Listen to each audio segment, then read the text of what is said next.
कैसे हैं आप लोग। सामान्य अध्ययन के चैनल पे आप लोग का स्वागत है। तो आज मैं लेके आई हूँ पॉलिटी, जो जीएस और जीके के लिए बहुत ही एक अहम रोल करता है और ये बहुत ही इम्पोर्टेंट भी होता है अदर सब्जेक्ट के लिए भी, अदर कॉम्पिटिटिव एग्ज़ाम के लिए भी। तो आप लोग को हो स्टार्ट करते हैं।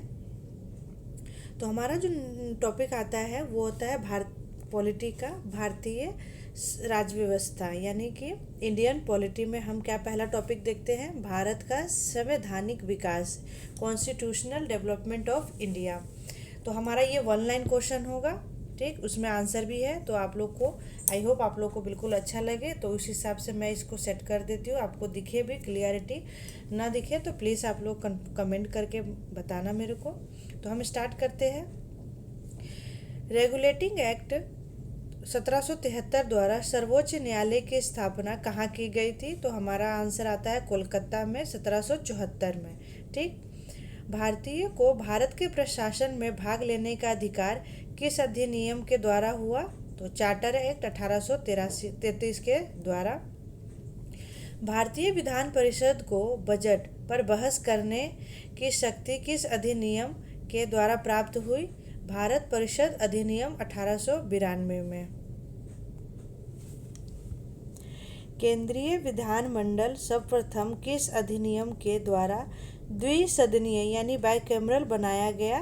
तो 1919 के भारत शासन अधिनियम के द्वारा। भारत के राष्ट्रपति को अध्यादेश ऑर्डिनेंस निर्गत करने की शक्ति मूलतः किस अधिनियम से प्रेरित है? भारत शासन अधिनियम 1935।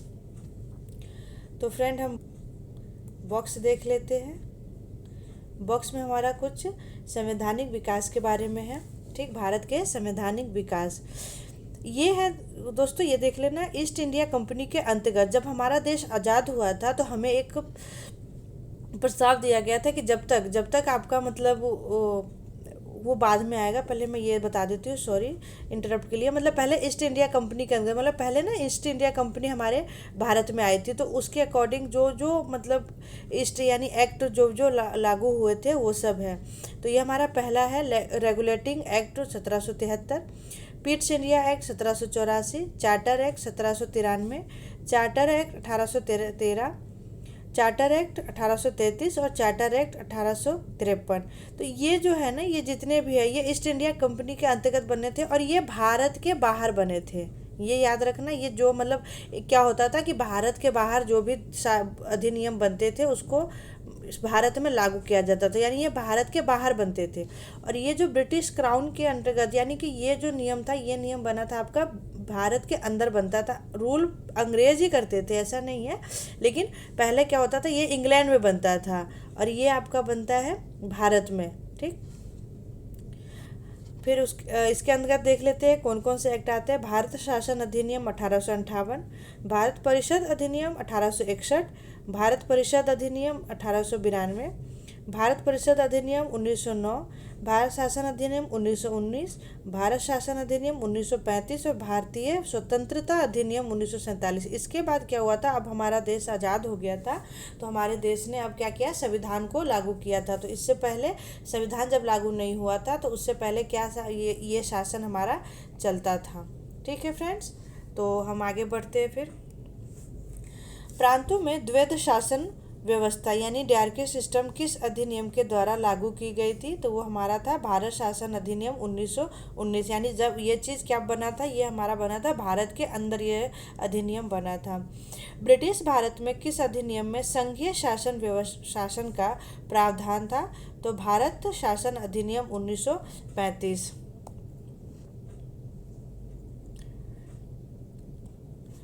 फिर आता है अखिल भारतीय संघ स्थापित करने का प्रावधान किस अधिनियम में किया गया था? तो भारत शासन अधिनियम 1935।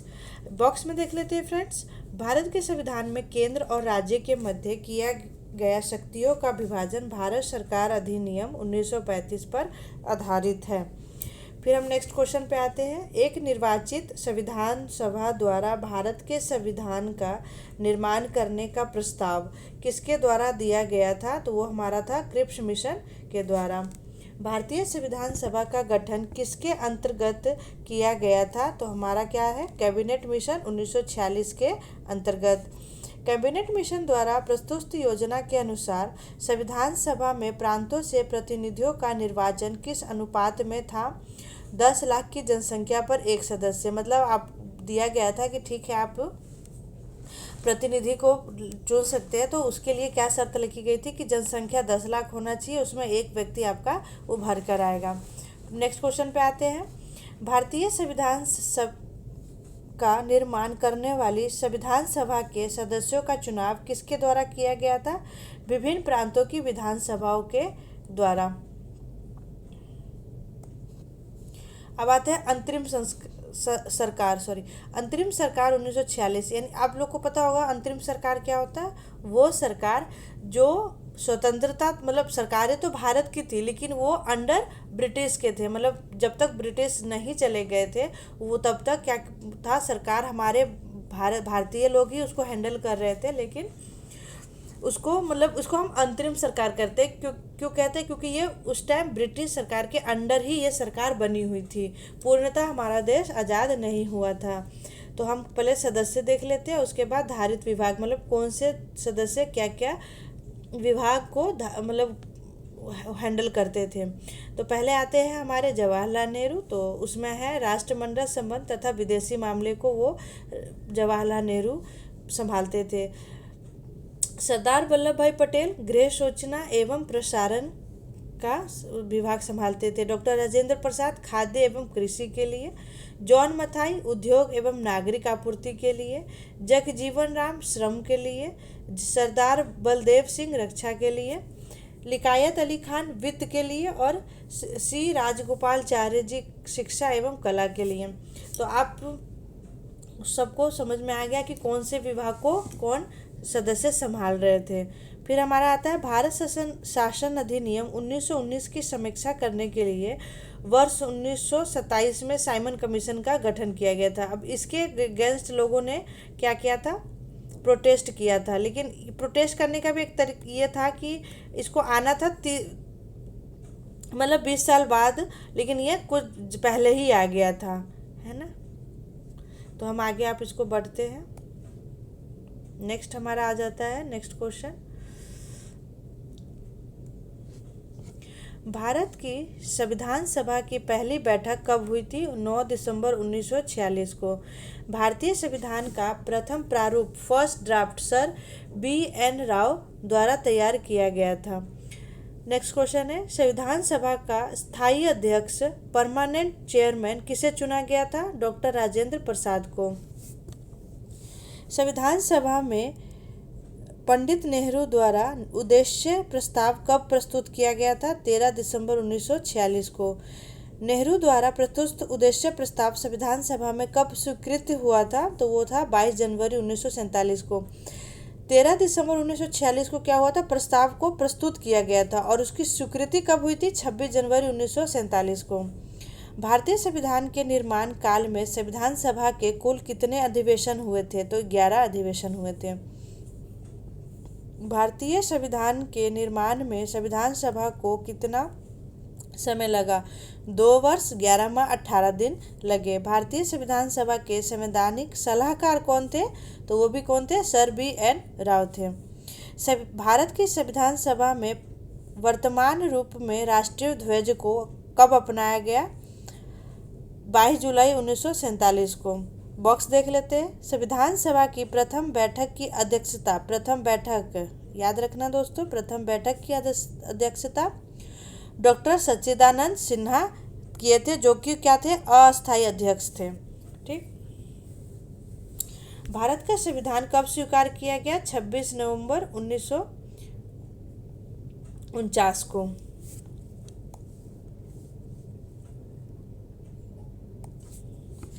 भारतीय संविधान पूर्णतः कब लागू हुआ? 26 जनवरी 1950 को। अब हम बॉक्स देख लेते हैं, जो कि क्या है?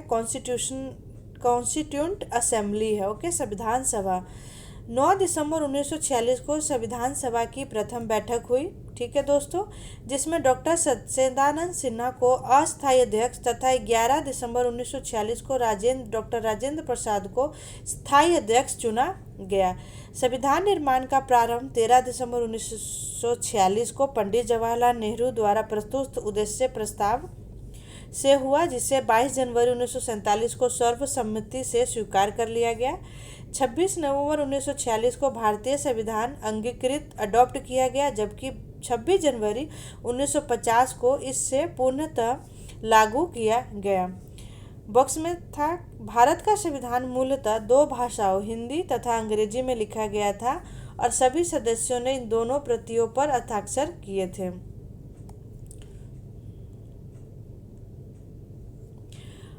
26 नवंबर 1949 को भारतीय संविधान किसके द्वारा अधिनियमित किया गया था? तो संविधान सभा के द्वारा।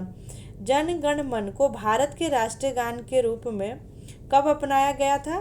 तो वो था हमारा 24 जनवरी 1950 को। भारत सरकार द्वारा अशोक स्तंभ को राष्ट्रीय चिन्ह नेशनल एम्बल के रूप में कब अंकित किया गया था? तो हमारा है 26 जनवरी 1950 को। बॉक्स देख लेते हैं। संविधान सभा की सलाहकार समिति के अध्यक्ष सरदार वल्लभ भाई पटेल थे। सलाहकार समिति के अध्यक्ष वल्लभ भाई पटेल थे। संविधान सभा की झंडा समिति के अध्यक्ष कौन थे? तो डॉक्टर राजेंद्र प्रसाद थे।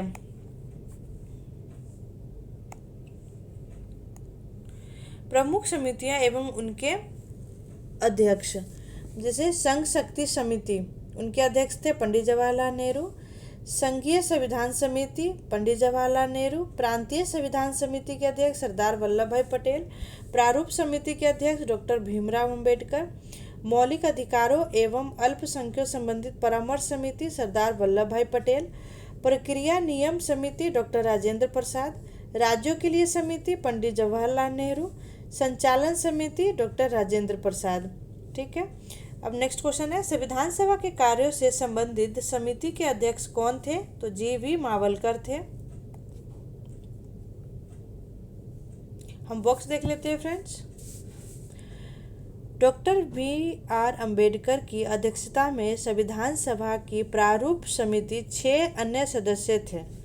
कभी कभी एग्जाम में पूछ भी लेते हैं, तो प्लीज़ आप लोग माइंड में इसको रखिएगा। N. Gopal Swami Iyengar, doctor K. N.. मुंशीबल, BL. मित्रा। बाद में इनके स्थान पर एन. माधव राव, अल्लादी कृष्णा स्वामी अय्यर, सैयद मोहम्मद सादुल्ला तथा डी.पी. खेतान। बाद में इनके स्थान पर टी.टी. कृष्णाचारी थे।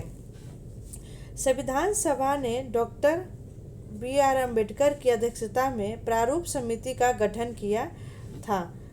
29 अगस्त 1947 को डॉक्टर बी.आर. अंबेडकर का संविधान सभा में निर्वाचन किस प्रेसिडेंसी से हुआ था? बम्बई प्रेसिडेंसी 1947 से 50।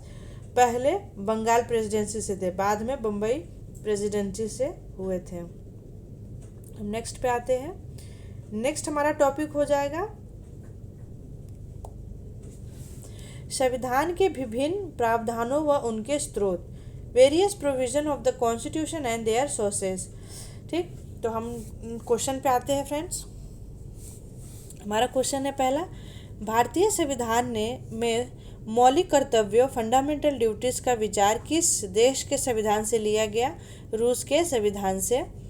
आंसर है, भारतीय संविधान में राज्य के नीति निर्देशक तत्व directive principle of state policy की संकल्पना किस देश के संविधान से अभिप्रेरित है? तो वो है हमारे आयरलैंड। भारतीय संविधान की प्रस्तावना में सम्मिलित स्वतंत्रता, समानता एवं बंधुत्व का सिद्धांत किस देश से लिया गया? तो हमारा है फ्रांस से। भारत में न्यायिक पुनर्विलोकन की संकल्पना किस देश के संविधान से ली गई है? तो वो आंसर है संयुक्त राज्य अमेरिका से। बॉक्स देख लेते हैं फ्रेंड्स। भारतीय संविधान एक विशेष संविधान सभा द्वारा निर्मित एवं लिखित संविधान है। इस दृष्टिकोण से भारतीय संविधान अमेरिकी संविधान के समतुल्य है। ठीक,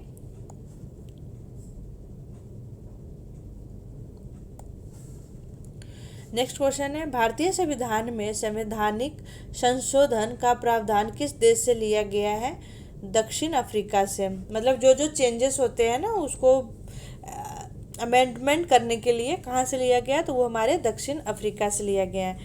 नेक्स्ट क्वेश्चन है सॉरी गाइस, भारत के संविधान में सम्मिलित आपातकालीन उपबंध किस देश के संविधान से प्रेरित है? जर्मनी के वीमर संविधान से।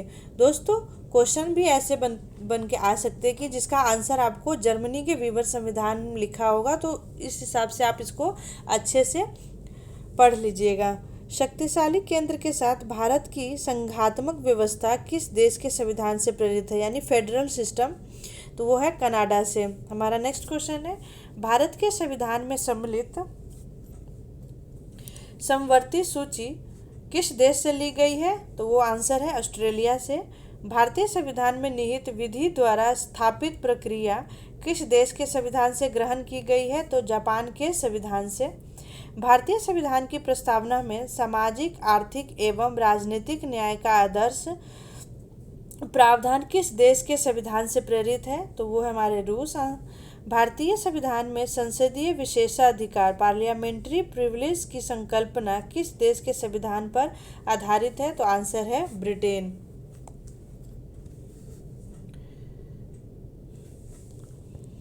भारत के संविधान में सम्मिलित मूल अधिकार फंडामेंटल राइट्स किस देश के संवैधानिक प्रस्तावना से प्रेरित है? तो हमारे है संयुक्त राज्य अमेरिका से।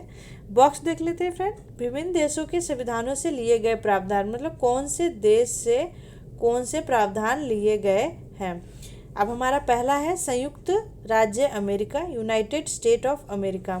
ठीक, तो इनसे लिया गया है प्रस्तावना के शब्द हम भारत के लोग, मूल अधिकार, तीसरा है स्वतंत्र न्यायपालिका, चौथा है न्यायिक पूर्ण अवलोकन प्रणाली, पांचवा है सर्वोच्च न्यायालय एवं उच्च न्यायालय के न्यायाधीशों को पद से हटाने जाने की प्रक्रिया, छठा है राष्ट्रपति पर महाभियोग, सातवां है जनहित याचिका, आठ है उपराष्ट्रपति का पद, नौवां है यथोचित विधि प्रक्रिया। दूसरा देश हमारा आता है ब्रिटेन, जिसमें से प्रावधान लिया गया है। पहला प्रावधान है विधि का शासन, दूसरा है संसदीय शासन प्रणाली, तीसरा है एकल नागरिकता, चौथा है द्विसदनीय व्यवस्था, पांचवा विधि निर्माण प्रक्रिया, छठा सर्वाधिक मत के अधिकार पर चुनाव जीत का निर्णय, सातवां विधायिका में अध्यक्ष पद की भूमिका और आठ है संसदीय विशेषाधिकार। नेक्स्ट हमारा देश आता है दक्षिण अफ्रीका, साउथ अफ्रीका, जिसमें से दो प्रावधान लिए गए हैं, संविधान संशोधन की प्रक्रिया और राज्यसभा के सदस्यों का निर्वाचन। नेक्स्ट देश हमारा है आप दोस्तों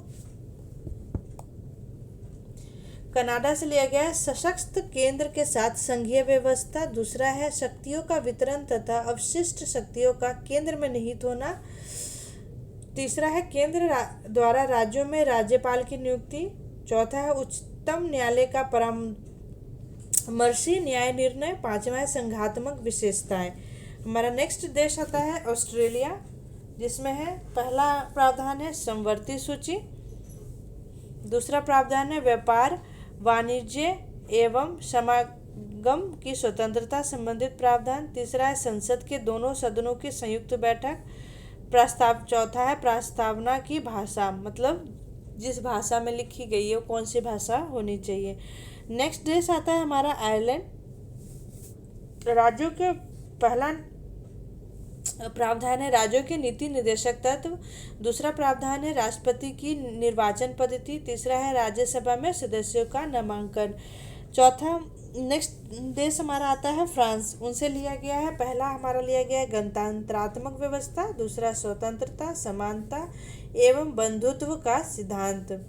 नेक्स्ट है हमारा रसिया यानी रूस, जिसमें से लिया गया मूल कर्तव्य, दूसरा प्रस्तावना में सामाजिक, आर्थिक एवं राजनीतिक न्याय का आदर्श। ठीक, नेक्स्ट हमारा देश आ जाता है जर्मनी, आपातकाल के समय मूल अधिकारों का स्थगन, यह कहाँ से लिया गया है? तो जर्मनी से लिया गया है। जापान विधि द्वारा स्थापित प्रक्रिया।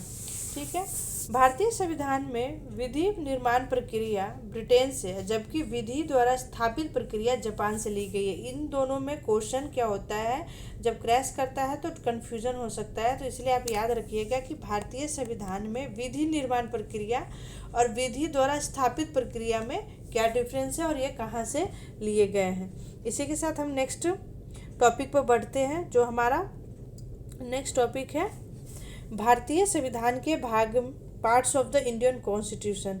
अब यहाँ पे हमारे भाग दिए गए हैं और कौन से भाग में क्या क्या है ये हमारे इसमें दिए गए हैं। तो हमारा आता है भारतीय संविधान के भाग, संबंधित विषय एवं उनसे संबंधित अनुच्छेद, मतलब क्या क्या विषय है और कौन कौन से अनुच्छेद हैं। अब जैसे भाग 1 है हमारा, उसमें हमारा विषय क्या कहता है, संघ और उसका राज्य क्षेत्र, यानी the union and it's territory. जो हमारे देश राज्य है, मतलब जो हमारा राज्य है और उनके जो राज्य क्षेत्र है, मतलब कितना सीमा क्या है, ये सब हमारा किस में दिखाया जाता है, भाग 1 में, और अनुच्छेद 1 से 4 तक। फिर आता है हमारा भाग 2 नागरिकता, सिटीजन, जो 5 से 11 के अनुच्छेद में है, अनुच्छेद 5 से 11 के बीच में है। भाग 3 में हमारा मूल अधिकार, जो अनुच्छेद 12 से 35 के बीच में है। भाग 4 का है हमारा राज्य के नीति निर्देशक तत्व, जो अनुच्छेद 36 से 51 के बीच में है। भाग 4 का क पार्ट है मूल कर्तव्य, फंडामेंटल ड्यूटीज, तो ये हमारा है अनुच्छेद 91 का ए यानी क भाग। भाग 5 है हमारा संघ, अनुच्छेद 52 से 191। भाग 6 है हमारा राज्य, अनुच्छेद 152 से 237। भाग 7 हमारा कहता है, ये क्या कहता है कि पहली अनुसूची के भाग ख के राज्य संविधान 7वें संविधान संशोधन अधिनियम 1956 द्वारा इसे निरस्त कर दिया गया, यानी कि अब ये लागू नहीं होता है और नहीं ये अस्तित्व में अभी है। ओके दोस्तों, तो हम अब नेक्स्ट पढ़ लेते हैं हमारा अनुच्छेद। भाग 8 हमारा कहता है केंद्र शासित प्रदेश, जो अनुच्छेद 239 से 242 के बीच में है। भाग 9 कहता है पंचायतें, अनुच्छेद 243 के 9 तक है। भाग 9 का क है नगर पालिकाएँ, जो म्यूनसिपल पार्टीज होती हैं, जो 243 त से 243 य और 6 में अनुच्छेद में निहित है। फिर भाग 10 आता है हमारा, 10 कहता है अनुसूचित जाति और जनजातीय क्षेत्र, जो अनुच्छेद विषय हमारा अनुसूचित और जनजातीय क्षेत्र है, और अनुच्छेद हमारा 244 से 244 क तक है। भाग 11 कहता है संघ और राज्यों के मध्य संबंध, अनुच्छेद 245 से 263 के बीच में है। भाग हमारा 12 कहता है वित्त, संपत्ति, संविदाय और वाद विषय है, जो अनुच्छेद 264 से 301 के बीच में है। भाग 13 कह रहा है भारत के राज्य क्षेत्र के भीतर व्यापार, वाणिज्य एवं समागम होना चाहिए, जो हमारा विषय है वो अनुच्छेद 301 से 307 के बीच में है। भाग 14 है संघ और राज्यों के अधीन सेवाएं, 308 से 323 के बीच में है। भाग 14 का ए अधिकरण, जो अनुच्छेद 323 क और ख में निहित है। भाग 15 कहता है निर्वाचन यानी इलेक्शन, जो 224 से 229 तक क के हैं बीच में है। भाग 16 कहता है हमारा कुछ वर्गों के संबंध में विशेष उपबंध, अनुसूचित जातियों, जनजातियों, पिछड़े वर्गों एवं आंग्ल भारतीयों के संबंध में विशेष उपबंध, जो अनुच्छेद 330 से लेकर 342 के बीच में है। भाग 17 हमारा कहता है राज्य भाषा, यानी जो हमारा ऑफिशियल लैंग्वेज क्या होना चाहिए, वो हमारा निहित है 243 से 291 के बीच में। भाग 18 कहता है आपात उपबंध, इमरजेंसी प्रोविजंस क्या है, तो ये हमारा अनुच्छेद 352 से 360 के बीच में है। प्रकीर्ण भाग 19 में मिसलेनियस है, जो अनुच्छेद 361 से 367 यानी 367 में निहित है। भाग 20 संविधान का संशोधन, जो आर्टिकल 368 है में निहित है। भाग 21 विषय अस्थायी संक्रमणकालीन और विशेष उपबंध, जो अनुच्छेद 359 से 392 तक है। भाग 22 विषय है संक्षिप्त नाम प्रारंभ, हिंदी में प्राधिकृत पाठ और निरंसन, जो आर्टिकल 393 से 395 तक है। तो हमारा भाग कितना हो गया, 22 हो गया, विषय भी 22 है और हमारा अनुच्छेद कितना है, 395। ठीक है दोस्तों, अब हम पढ़ते हैं भारतीय संविधान के भाग 11 का अध्याय 1 संघ और राज्यों के मध्य विधायी संबंधों को दर्शाता है। ठीक है दोस्तों, अब हम नेक्स्ट टॉपिक पढ़ते हैं।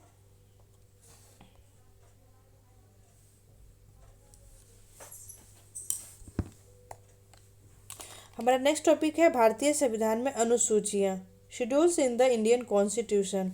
भारत के मूल संविधान में कुल कितनी अनुसूचियाँ थी, तो वर्तमान में अभी 12 है और कितनी थी, 8 हैं। ठीक है दोस्तों, नेक्स्ट क्वेश्चन है भारतीय संविधान में नए राज्यों के गठन का प्रावधान किस अनुसूची में किया गया है, प्रथम अनुसूची में। बॉक्स पढ़ लेते हैं। भारतीय संविधान की प्रथम अनुसूची राज्य के नाम तथा उसके राज्य क्षेत्र का विवरण प्रदान करती है। नेक्स्ट क्वेश्चन है हमारा भारतीय संविधान में 19वीं अनुसूची को किस संविधान संशोधन के माध्यम से जोड़ा गया, तो हमारा आंसर है प्रथम संविधान संशोधन वर्ष 1991 में। नेक्स्ट क्वेश्चन है भारत के संविधान की किस अनुसूची में विभिन्न राज्यों में अनुसूचित क्षेत्रों के प्रशासन और नियंत्रण के लिए विशेष उपबंध है, तो हमारा आंसर है 5वीं अनुसूची में। क्वेश्चन हम नेक्स्ट देख लेते हैं। सरकारों द्वारा शुल्क एवं कर लगाने का अधिकार संविधान की किस अनुसूची में उल्लेखित है, तो 7वीं अनुसूची में। राज्य भूमि सुधार अधिनियम को संवैधानिक सुरक्षा प्रदान करने हेतु इसे किस अनुसूची में सम्मिलित किया गया है, तो 9वीं अनुसूची में। ठीक है दोस्तों, बॉक्स देख लेते हैं। 10वीं अनुसूची को 12वें संविधान संशोधन अधिनियम 1985 द्वारा संविधान में जोड़ा गया था तथा 91वें संविधान संशोधन अधिनियम 2003 द्वारा इसमें संशोधन किया गया। इसे दल बदल विरोधी कानून भी कहा जाता है। नेक्स्ट बॉक्स कहता है अंग्रेजी भारत में बोली जाने वाली एक प्रमुख भाषा है, परंतु इसे संविधान की 8वीं अनुसूची में शामिल नहीं किया गया है। ये मुख्य तो है लेकिन इसे दर्जा नहीं दिया गया है। ठीक है, हम नेक्स्ट पढ़ते हैं। इसमें हम पढ़ेंगे दोस्तों अनुसूचियों का संक्षिप्त विवरण, मतलब अब कौन कौन सी अनुसूची किसमें है ये सब दिखाया गया है। पहली अनुसूची में टोटल कितना है, 12। पहले कितने थे, 8। ठीक, पहली अनुसूची में आपको राज्य संघ राज्य क्षेत्रों के नाम पर एवं उनकी सीमाएं को लेकर है, जो अनुच्छेद 1 से 4 के बीच में है। ठीक, दूसरी अनुसूची में क्या कहता है, राष्ट्रपति, राज्यपाल, लोकसभा, राज्य विधानसभाओं के अध्यक्ष और उपाध्यक्ष, राज्यसभा, राज्य विधान परिषदों के सभापति और उपसभापति, सर्वोच्च न्यायालय, उच्च न्यायालय के न्यायाधीश, भारत का नियंत्रण एवं महालेख परीक्षक, पदाधिकारियों के वेतन भत्तों तथा पेंशन आदि से जुड़े प्रावधान है।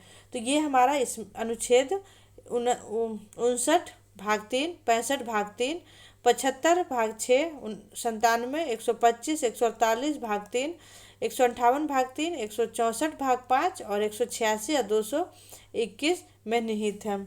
तीसरी अनुसूची कहता है हमारा संघ, राज्य मंत्री, संसद, राज्य विधानमंडल के सदस्य व चुनावों के प्रत्याशी, न्यायाधीश आदि द्वारा ली जाने वाली शपथों या प्रतिज्ञानों के प्रारूप दिए गए हैं। तो वो हमारा है अनुच्छेद 75 भाग 4, 84, 99, 124 भाग 6, 148 भाग 2, 164 भाग 3, 173, 188, 219। चौथी अनुसूची हम कहता है हमारा राज्य और संघ राज्य क्षेत्रों के लिए राज्यसभा में स्थानों का आवंटन, अनुच्छेद 4 का भाग क और 80 का भाग 2 है। पांचवी अनुसूची अनुसूचित क्षेत्रों व जनजातियों के प्रशासन तथा नियंत्रण से जुड़े प्रावधान, अनुच्छेद 244 का भाग 1। छठी अनुसूची असम, मेघालय, त्रिपुरा और मिजोरम राज्यों के जनजातीय क्षेत्रों के प्रशासन से संबंधित उपबंध, यानी एक विशेषाधिकार होता है जो अनुच्छेद 244 के भाग 2 और एवं 275 के भाग 1 में है निहित है। सातवीं अनुसूची संघ सूची, राज्य सूची तथा समवर्ती सूची में शामिल विषय है जो अनुच्छेद 246 है। 8वीं अनुसूची संविधान द्वारा मान्यता प्राप्त 22 भाषाओं की अनुसूची है, जो अनुच्छेद 344 भाग 1 से 351 में निहित है। 9वीं अनुसूची, इसमें भूमि सुधार व जमींदार उन्मूलन से संबंधित अधिनियम है, नियम विनियम आदि, जिन्हें न्यायिक पुनर्विलोकन से बचाने के लिए इसमें सम्मिलित किया गया, अनुच्छेद 31 ख में है। 10वीं अनुसूची दल बदल के आधार पर संसद और विधानसभा के सदस्यों की निहरता से संबंधित उपबंध है, अनुच्छेद 102 से भाग 2 एवं 191 का भाग 2 है। 11वीं अनुसूची पंचायतों की शक्तियां व उत्तरदायित्व निर्धारित किए गए हैं, अनुच्छेद 243 का 6 पाठ है। 12वीं अनुसूची नगर पालिकाओं की शक्ति व उत्तरदायित्व निर्धारित किए गए हैं, जो अनुच्छेद 243 के ब पाठ में है। 8वीं अनुसूची में सिंधी भाषा 21वें संविधान संशोधन अधिनियम 1967 द्वारा जोड़ी गई थी। तो इसी के साथ हम नेक्स्ट स्लाइड पे आते हैं दोस्तों।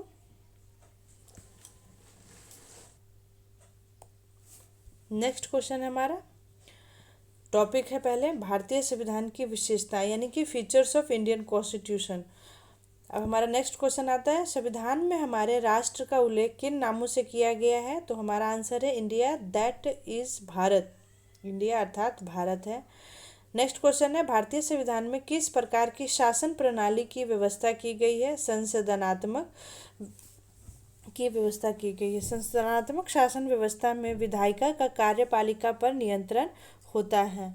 नेक्स्ट क्वेश्चन है हमारा, अध्यक्षात्मक शासन प्रणाली का आधारभूत तत्व क्या है? तो हमारा आंसर है एकल कार्यपालिका।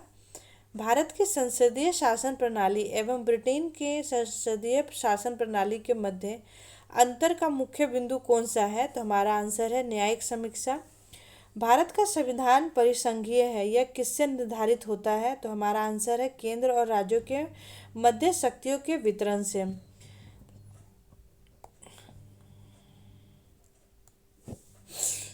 ये हम बॉक्स देख लेते हैं, ये हमारा भारतीय संविधान के मूल्य हैं, जो स्वतंत्रता, समानता, भातृत्व, संप्रभुता, समाजवादी, पंथ निरपेक्ष और लोकतांत्रिक है।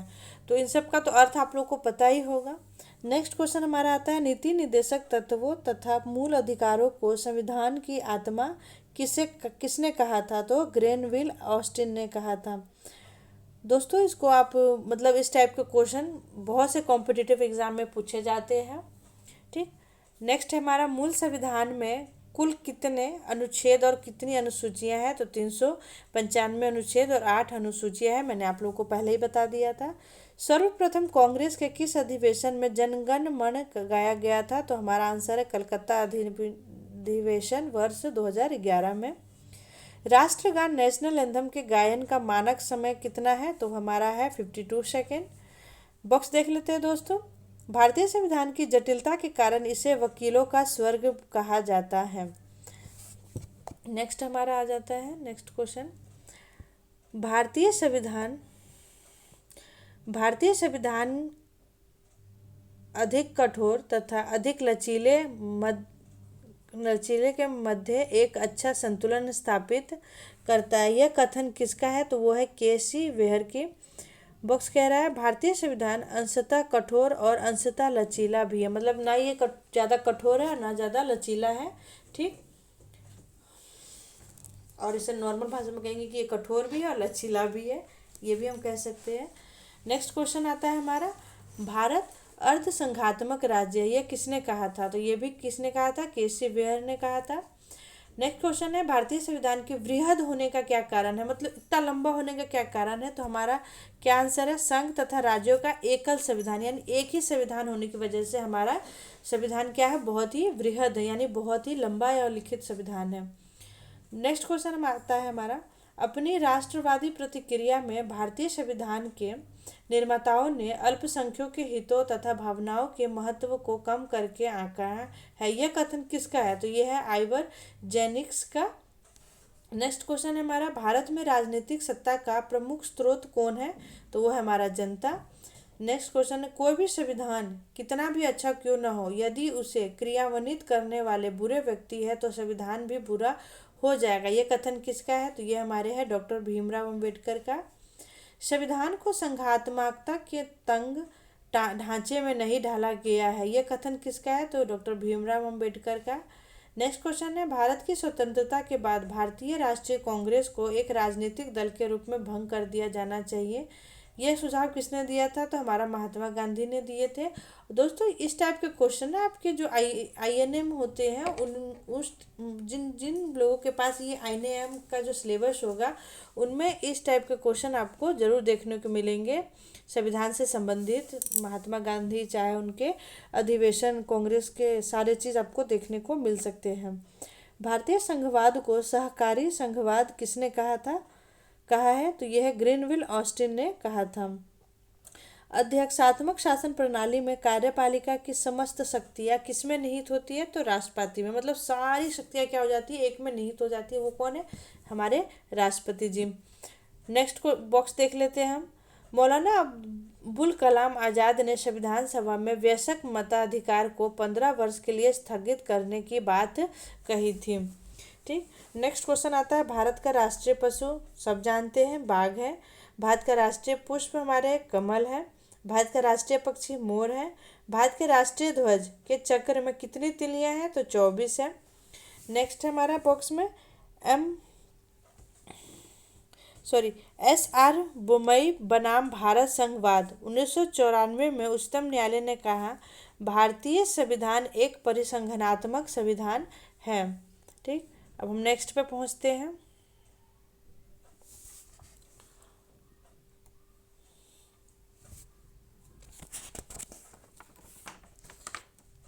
तो हमारा नेक्स्ट है 7वीं अनुसूची के प्रमुख विषय यानी इम्पोर्टेंट सब्जेक्ट ऑफ 7 शेड्यूल्स। ठीक। जो कि क्या इम्पोर्टेंट है? भारतीय संविधान के अंतर्गत सिविल प्रक्रिया संहिता किस सूची का विषय है? तो समवर्ती सूची का है। बॉक्स देख लेते हैं।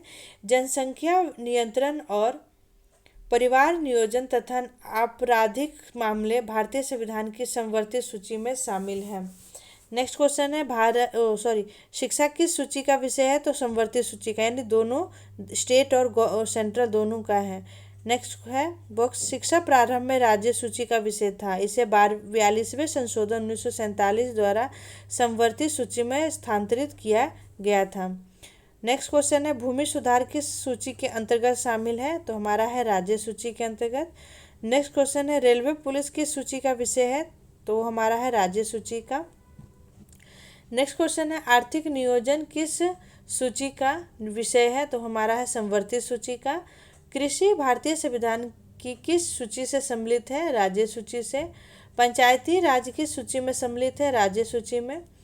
नेक्स्ट बॉक्स पढ़ रहा है, दंड प्रक्रिया भारतीय संविधान की 7वीं अनुसूची की सूची थर्ड समवर्ती सूची में शामिल है। नेक्स्ट क्वेश्चन हमारा आता है, विवाह विच्छेद और गोद लेना आदि संविधान की 7वीं अनुसूची में किसके अंतर्गत सम्मिलित किया गया है? सूची थर्ड समवर्ती में सम्मिलित किया गया है। दोस्तों, ये है 3 सूचियों से संबंधित प्रमुख विषय। जैसे संघ सूची में क्या है, राज्य सूची में क्या है, समवर्ती सूची में क्या है। तो ये क्वेश्चन आपसे पूछे जा सकते हैं कि मतलब कौन सी सूची में कौन सा विषय सम्मिलित है। तो ये आप लोग इसको एक नज़र देख लीजिएगा। इसको पढ़ाने का मतलब है बहुत लंबा वीडियो हो जाएगा, हो सकता है आप लोग बोर हो जाएंगे, तो मैं इसको छोड़ देती हूँ, ऐसे आप इसको पढ़ लीजिएगा। नेक्स्ट हमारा क्वेश्चन आता है, वर्तमान में संघ सूची में 98 विषय, राज्य सूची में 59 विषय तथा समवर्ती सूची में 52 विषय सम्मिलित हैं। तो ये हमारा करंट हो।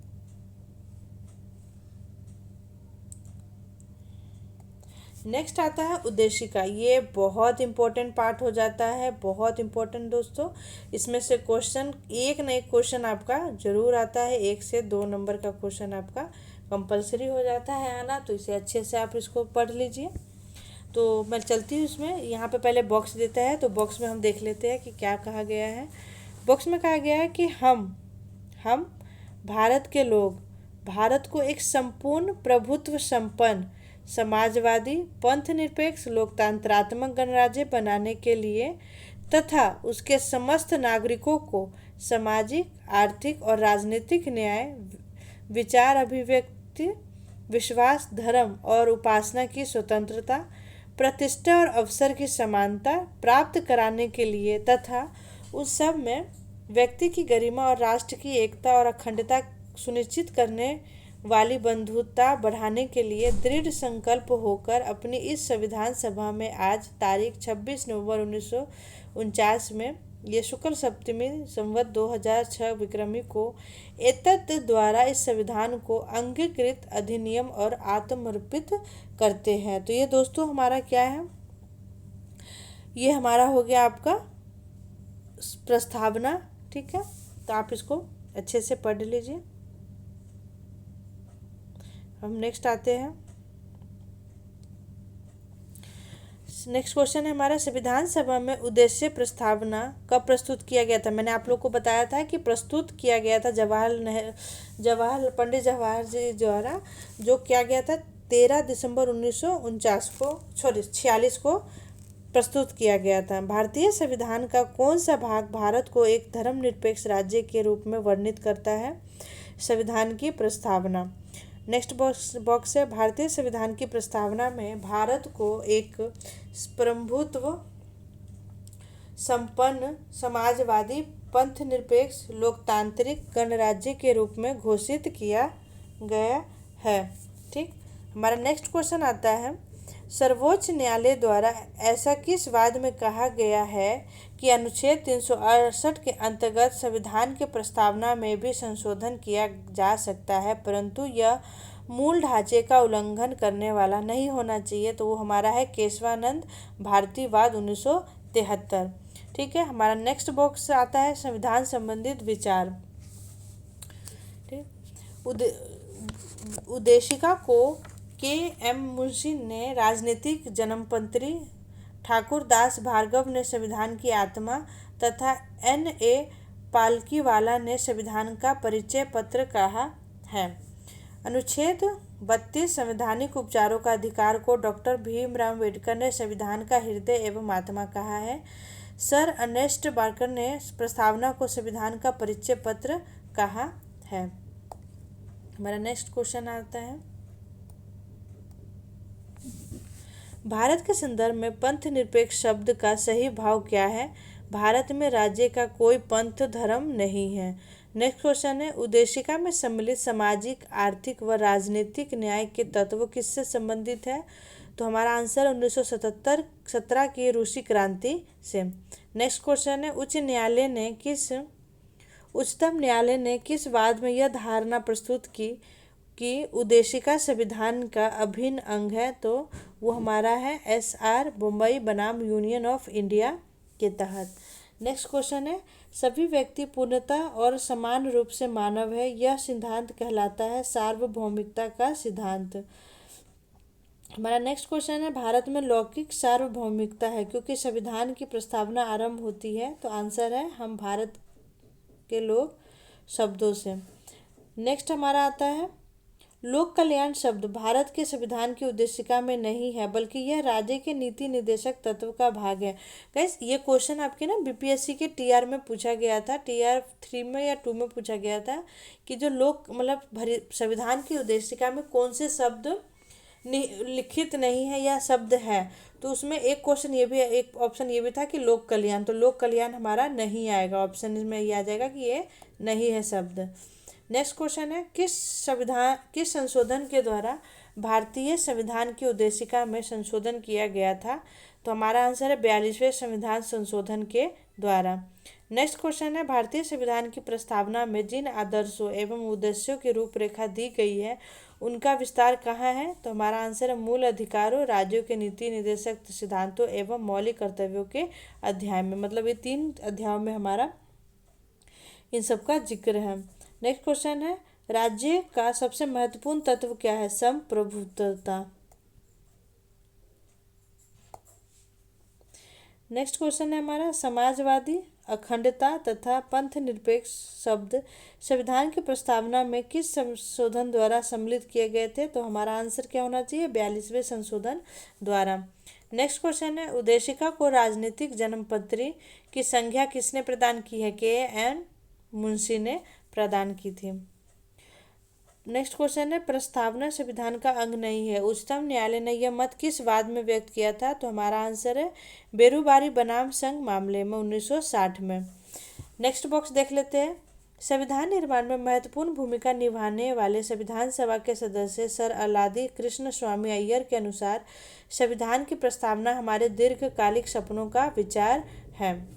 हमारा नेक्स्ट है, गोलकनाथ बनाम पंजाब राज्य के मामलों में न्यायमूर्ति एम हिदायतुल्लाह ने उद्देशिका को संविधान की मूल आत्मा कहा है।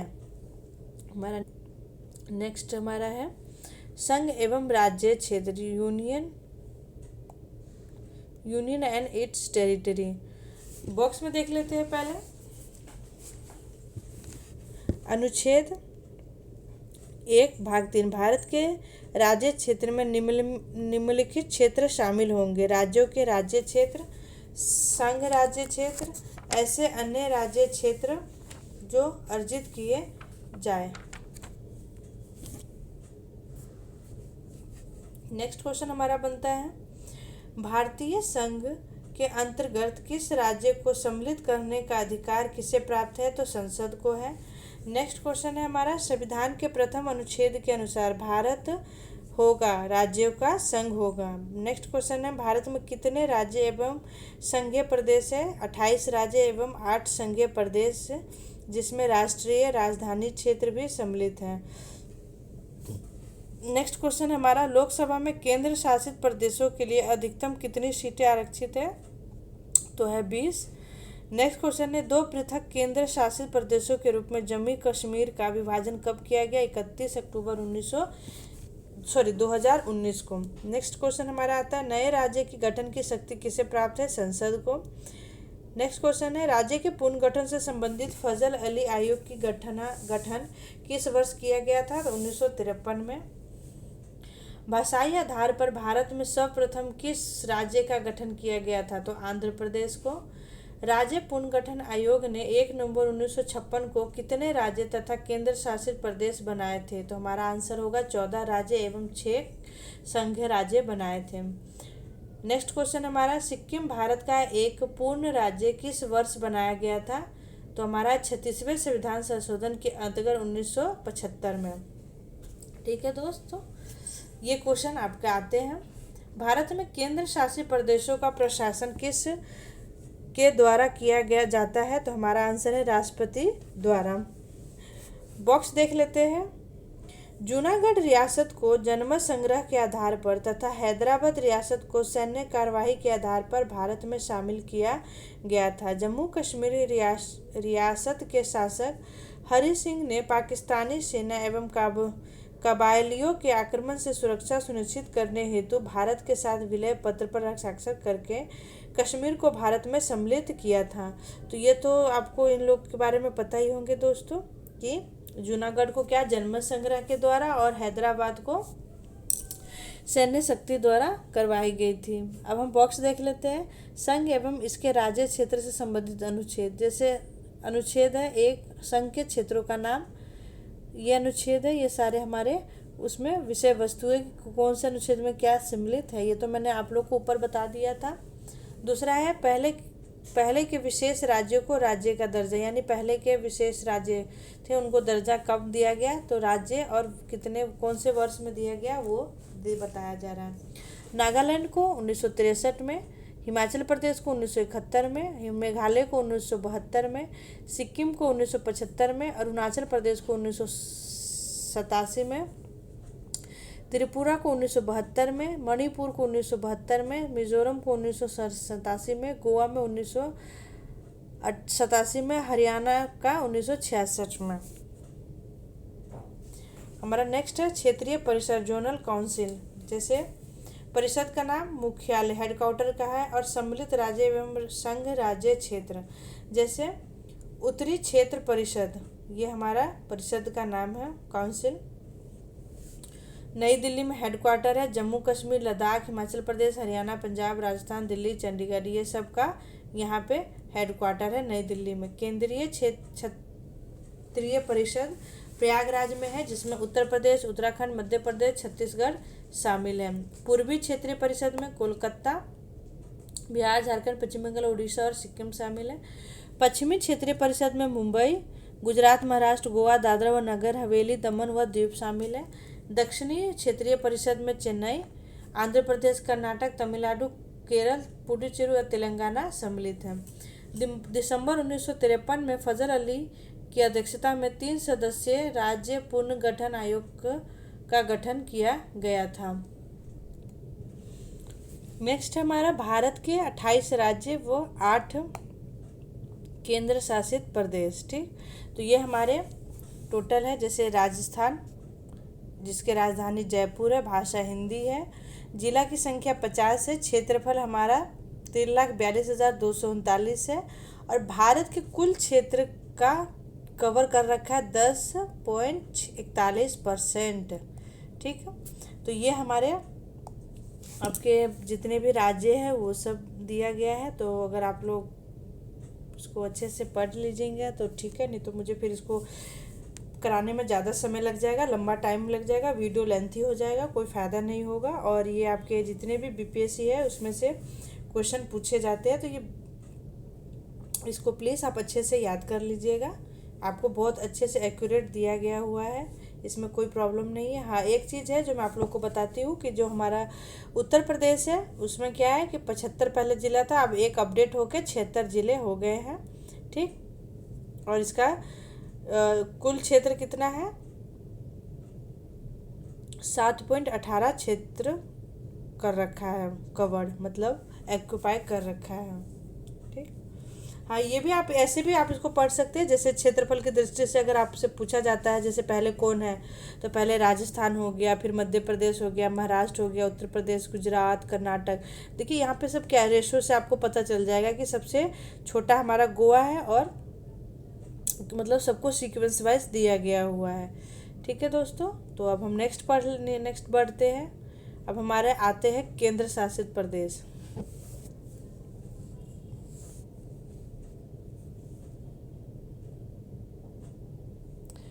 केंद्र शासित प्रदेश, राजधानी हमारा, जिलों की संख्या और क्षेत्रफल का कुल। तो ये भी आप इसको अच्छे से पढ़ लीजिएगा, ये वर्ग किलोमीटर में दिया गया है।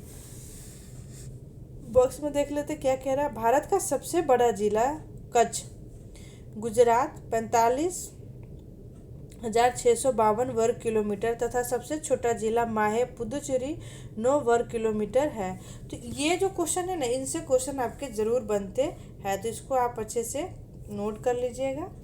ठीक, अब हम आगे बढ़ रहे हैं नागरिकता की तरफ। तो हमारा नेक्स्ट है टॉपिक नागरिकता। अब इसमें है भारतीय नागरिकता के प्राप्ति हेतु 5 प्रकार। हम भारत के नागरिक हैं, ठीक, और या हमें नागरिक प्राप्त करना है, नागरिकता प्राप्त करना है भारत की, तो हमें क्या चाहिए होता है। जैसे और देश में होते हैं, लोग कहते हैं ग्रीन कार्ड ले लो तो हमें नागरिकता प्राप्त हो जाएगी, उसके लिए हमें किसी से शादी करनी होती है। तो यहाँ पे हमारा भारत के लिए क्या नियम है? एक तो ये कि वो जन्म से कर सके। ठीक है, जैसे जन्म, जिसके माता पिता भारतीय है, उनका जन्म अगर भारत में हुआ है तो उनके बच्चे का भी जन्म हो गया। वंशाधिकार द्वारा भी होता है, पंजीकरण द्वारा, रजिस्ट्रेशन जिसे कहते हैं, देशीयकरण यानी जो देश के लिए, भूमि के अर्जन द्वारा यानी भूमि खरीदने के द्वारा। ठीक है, फिर यानी 5 तरीके हैं हमारे टोटल नागरिकता प्राप्त करने के। भारतीय, नेक्स्ट क्वेश्चन आ रहा है हमारा, भारतीय संविधान किस प्रकार की नागरिकता प्रदान करता है? तो एकल नागरिकता, सिंगल सिटीजन करता है, नागरिकता प्रदान करता है। अब हम अमेरिका के बारे में पता लगाते हैं, संयुक्त राज्य अमेरिका के बारे में कहते हैं, तो ये दोहरी नागरिकता के सिद्धांत को अपनाया हुआ है। नेक्स्ट क्वेश्चन आता है हमारा, नागरिक संशोधन अधिनियम 2019 सीए में किन देशों के हिंदू, बौद्ध, सिख, जैन, पारसी तथा ईसाई नागरिकों को नागरिकता की प्रदान करने का प्रावधान है? तो हमारा है पाकिस्तान, बांग्लादेश तथा अफगानिस्तान। जो मतलब वो है, मतलब बहुत ही अल्पसंख्यक लोग जो होते हैं, जिन्हें मतलब और भी अधिकार नहीं प्राप्त होते हैं, तो उन लोगों के लिए ये सीए प्राप्त करने का प्रावधान है। नेक्स्ट क्वेश्चन है हमारा, भारतीय नागरिक की नागरिकता किस आधार पर समाप्त हो सकती है? तो हमारा आंसर है परित्याग, पर्यवसान तथा वंचना के आधार पर, मतलब किसी देश को लेकर हम गलत बोले तो हमारा नागरिकता क्या हो सकती है, खराब सकती है, वंचना के आधार पर। नेक्स्ट क्वेश्चन होता है भारत से बाहर लगातार कितने वर्षों तक रहने पर भारतीय नागरिकता समाप्त कर दी जाएगी। तो 7 वर्ष। अगर आप 7 वर्ष कंटिन्यूसली आप अगर भारत से बाहर रह रहे हैं तो आपकी नागरिकता क्या कर दी जाएगी, समाप्त कर दी जाएगी। नेक्स्ट क्वेश्चन आता है हमारा प्रवासी भारतीय दिवस कितने समयांतराल पर मनाया जाता है। तो प्रति 2 वर्षों पर मनाया जाता है। बॉक्स देख लेते हैं दोस्तों। नागरिकता से संबंधित प्रमुख अनुच्छेद, ये हमारे अनुच्छेद है, ये मैंने आप लोगों को पहले बता दिया था स्टार्टिंग में ही कि अनुच्छेद 5 से 11 के बीच में निहित है। जैसे पहला अनुच्छेद 5वां कह रहा है संविधान लागू होने के समय नागरिकता, पाकिस्तान से भारत को प्रजनन करने वाले व्यक्तियों को नागरिकता का अधिकार, प्रव्रजन। 7वां अनुच्छेद कह रहा है पाकिस्तान से प्रव्रजन व्यक्तियों के नागरिकता पर अधिकार, मतलब ये अधिकार हमें दिया गया है, मतलब अनुच्छेद में ये बताता है। नेक्स्ट क्वेश्चन हमारा बता रहा है लक्ष्मीमल सिंघवी समिति किससे संबंधित है। दोहरी नागरिकता से संबंधित है। बॉक्स कह रहा है किसी व्यक्ति द्वारा भारतीय बैंकों में धन जमा करके भारत की नागरिकता प्राप्त नहीं की जा सकती है। हाँ, ये बात ज़रूर है कि अगर आप बाहर, मतलब सपोज कीजिए कि आप सोच रहे हैं कि कोई बाहरी आदमी अकाउंट में पैसे डाल लेता है इंडिया के, तो वो भारतीय नागरिकता प्राप्त नहीं कर सकता, क्योंकि उसके लिए हमें क्या नियम फॉलो करने पड़ेंगे, ये 5 नियम हमें फॉलो करने पड़ेंगे। नेक्स्ट क्वेश्चन आता है भारतीय संविधान में एकल नागरिकता का प्रावधान किस देश से लिया गया है। तो ब्रिटेन से लिया गया है। नेक्स्ट क्वेश्चन है भारतीय मूल के व्यक्ति का कार्ड धारक भारत में नहीं खरीद सकता। तो वो हमारा है कृषि भूमि। नेक्स्ट हमारा बॉक्स आ जाता है, तो नेक्स्ट हमारा आता है NRI, PIO एवं OCI कार्ड धारक में तुलना। तो आप ये देख लीजिए परिभाषा क्या कह रहा है। अप्रवासी भारतीय यानी जो NRI रहते हैं, ठीक है, और एक भारतीय मूल के व्यक्ति रहते हैं और विदेशी भारतीय नागरिक रहते हैं। तो अब हम इसको देख लेते हैं कि क्या डेफिनेशन कह रहा है। डेफिनेशन है कि भारतीय नागरिक जो साधारणतः भारत के बाहर निवास करता है, भारतीय पासपोर्ट धारक है। सपोज कोई बाहर रह रहा है और वो भारत का वो कर रखा है, पासपोर्ट धारक कर रखा है। नागरिकता की अर्हता ये भारतीय नागरिक है, ठीक। प्राप्त होने के लाभ, सभी लाभ जो सामान्यतः भारतीय नागरिक को प्राप्त होता है। वीज़ा नहीं होगा, ठीक। मताधिकारी दिया गया है, मतलब मताधिकार उन्हें है कि वो आके वोट दे सकते हैं। फिर आता है हमारा भारतीय मूल के व्यक्ति, स्वयं व्यक्ति या उसका कोई पूर्वज भारतीय नागरिक रहा है, वह वर्तमान में अन्य देश की नागरिकता प्राप्त है जिसका पासपोर्ट धारक है। मतलब कुछ लोग होते हैं ना जिनके पूर्वज भारतीय है और बच्चे क्या किए, बाहर चले गए, वहीं पे सेटल हो गए, वहीं पे शादी वगैरह सब कुछ कर लिए और उन्होंने क्या किया, वहाँ से नागरिकता प्राप्त कर लिया है। तो लेकिन पासपोर्ट क्या है, वो इंडिया का पकड़ रखे हैं। और ये इसमें नागरिकता की अर्हता जैसे समाप्त करने की बात हो रही है, तो कह रहा है कि भारत में कम से कम 7 वर्षों के निरंतर निवास के आधार पर आवेदन कर सकते हैं, ठीक। कोई विशेष लाभ नहीं होता है इनको। वीज़ा, हाँ, इन्हें वीज़ा लेके आना पड़ता है और मताधिकार नहीं दिया जाता, ऐसा नहीं कि इन्हें मताधिकार दिया जाएगा। विदेशी भारतीय नागरिक है एक व्यक्ति जो विदेशी भारतीय नागरिक कार्ड धारक हो तथा नागरिकता अधिनियम 1955 के अंतर्गत पंजीकृत हो, मतलब वो विदेशी भी धारक कर रखा हो, ठीक है, और 1955 के भारतीय अधिनियम के अंतर्गत भी धारण कर रखा हो, ठीक। और संविधान लागू होने या उसके बाद भारतीय नागरिक था उस भूभाग का निवासी जो स्वतंत्रता के बाद भारत का अंग बना। समझे, मतलब कि उन्हें ये चीज़ मान्यता मिल जाएगी कि स्वतंत्रता के बाद अगर हमारा देश, मतलब जैसे सपोज कीजिए अगर गुजरात का कोई व्यक्ति बाहर जा रहा है और हमारा देश आज़ाद होता है और डिवाइड होता है, विभाजित होने के बाद जो अंग गुजरात का जो हमारे इंडिया में पड़ जाता है तो उनको स्वतंत्रता मतलब नागरिकता प्राप्त होती है। प्राप्त होने के लाभ क्या है, एक FRRO वाले लाभ के साथ पंजीयन से छूट, भारत में कितनी भी अवधि तक ठहराव के लिए, मतलब कितनी भी अवधि तक वो रुक सकते हैं। जीवन भर बिना वीज़ा आ जा सकते हैं, ठीक। और इनको मताधिकारी नहीं मिलता है, ठीक। मतलब सपोज कीजिए कोई बहुत बड़ा बिजनेसमैन है, वो बाहर भी रह रहा है, यहाँ भी रह रहा है, और वो एक तरह से हमारी हेल्प कर रहा है वहाँ से, मतलब अच्छा इकोनॉमिक्स मतलब कर रहा है, तो ठीक है, आप इसको एक पॉजिटिव भी ले सकते हैं। ठीक, नेक्स्ट है हमारा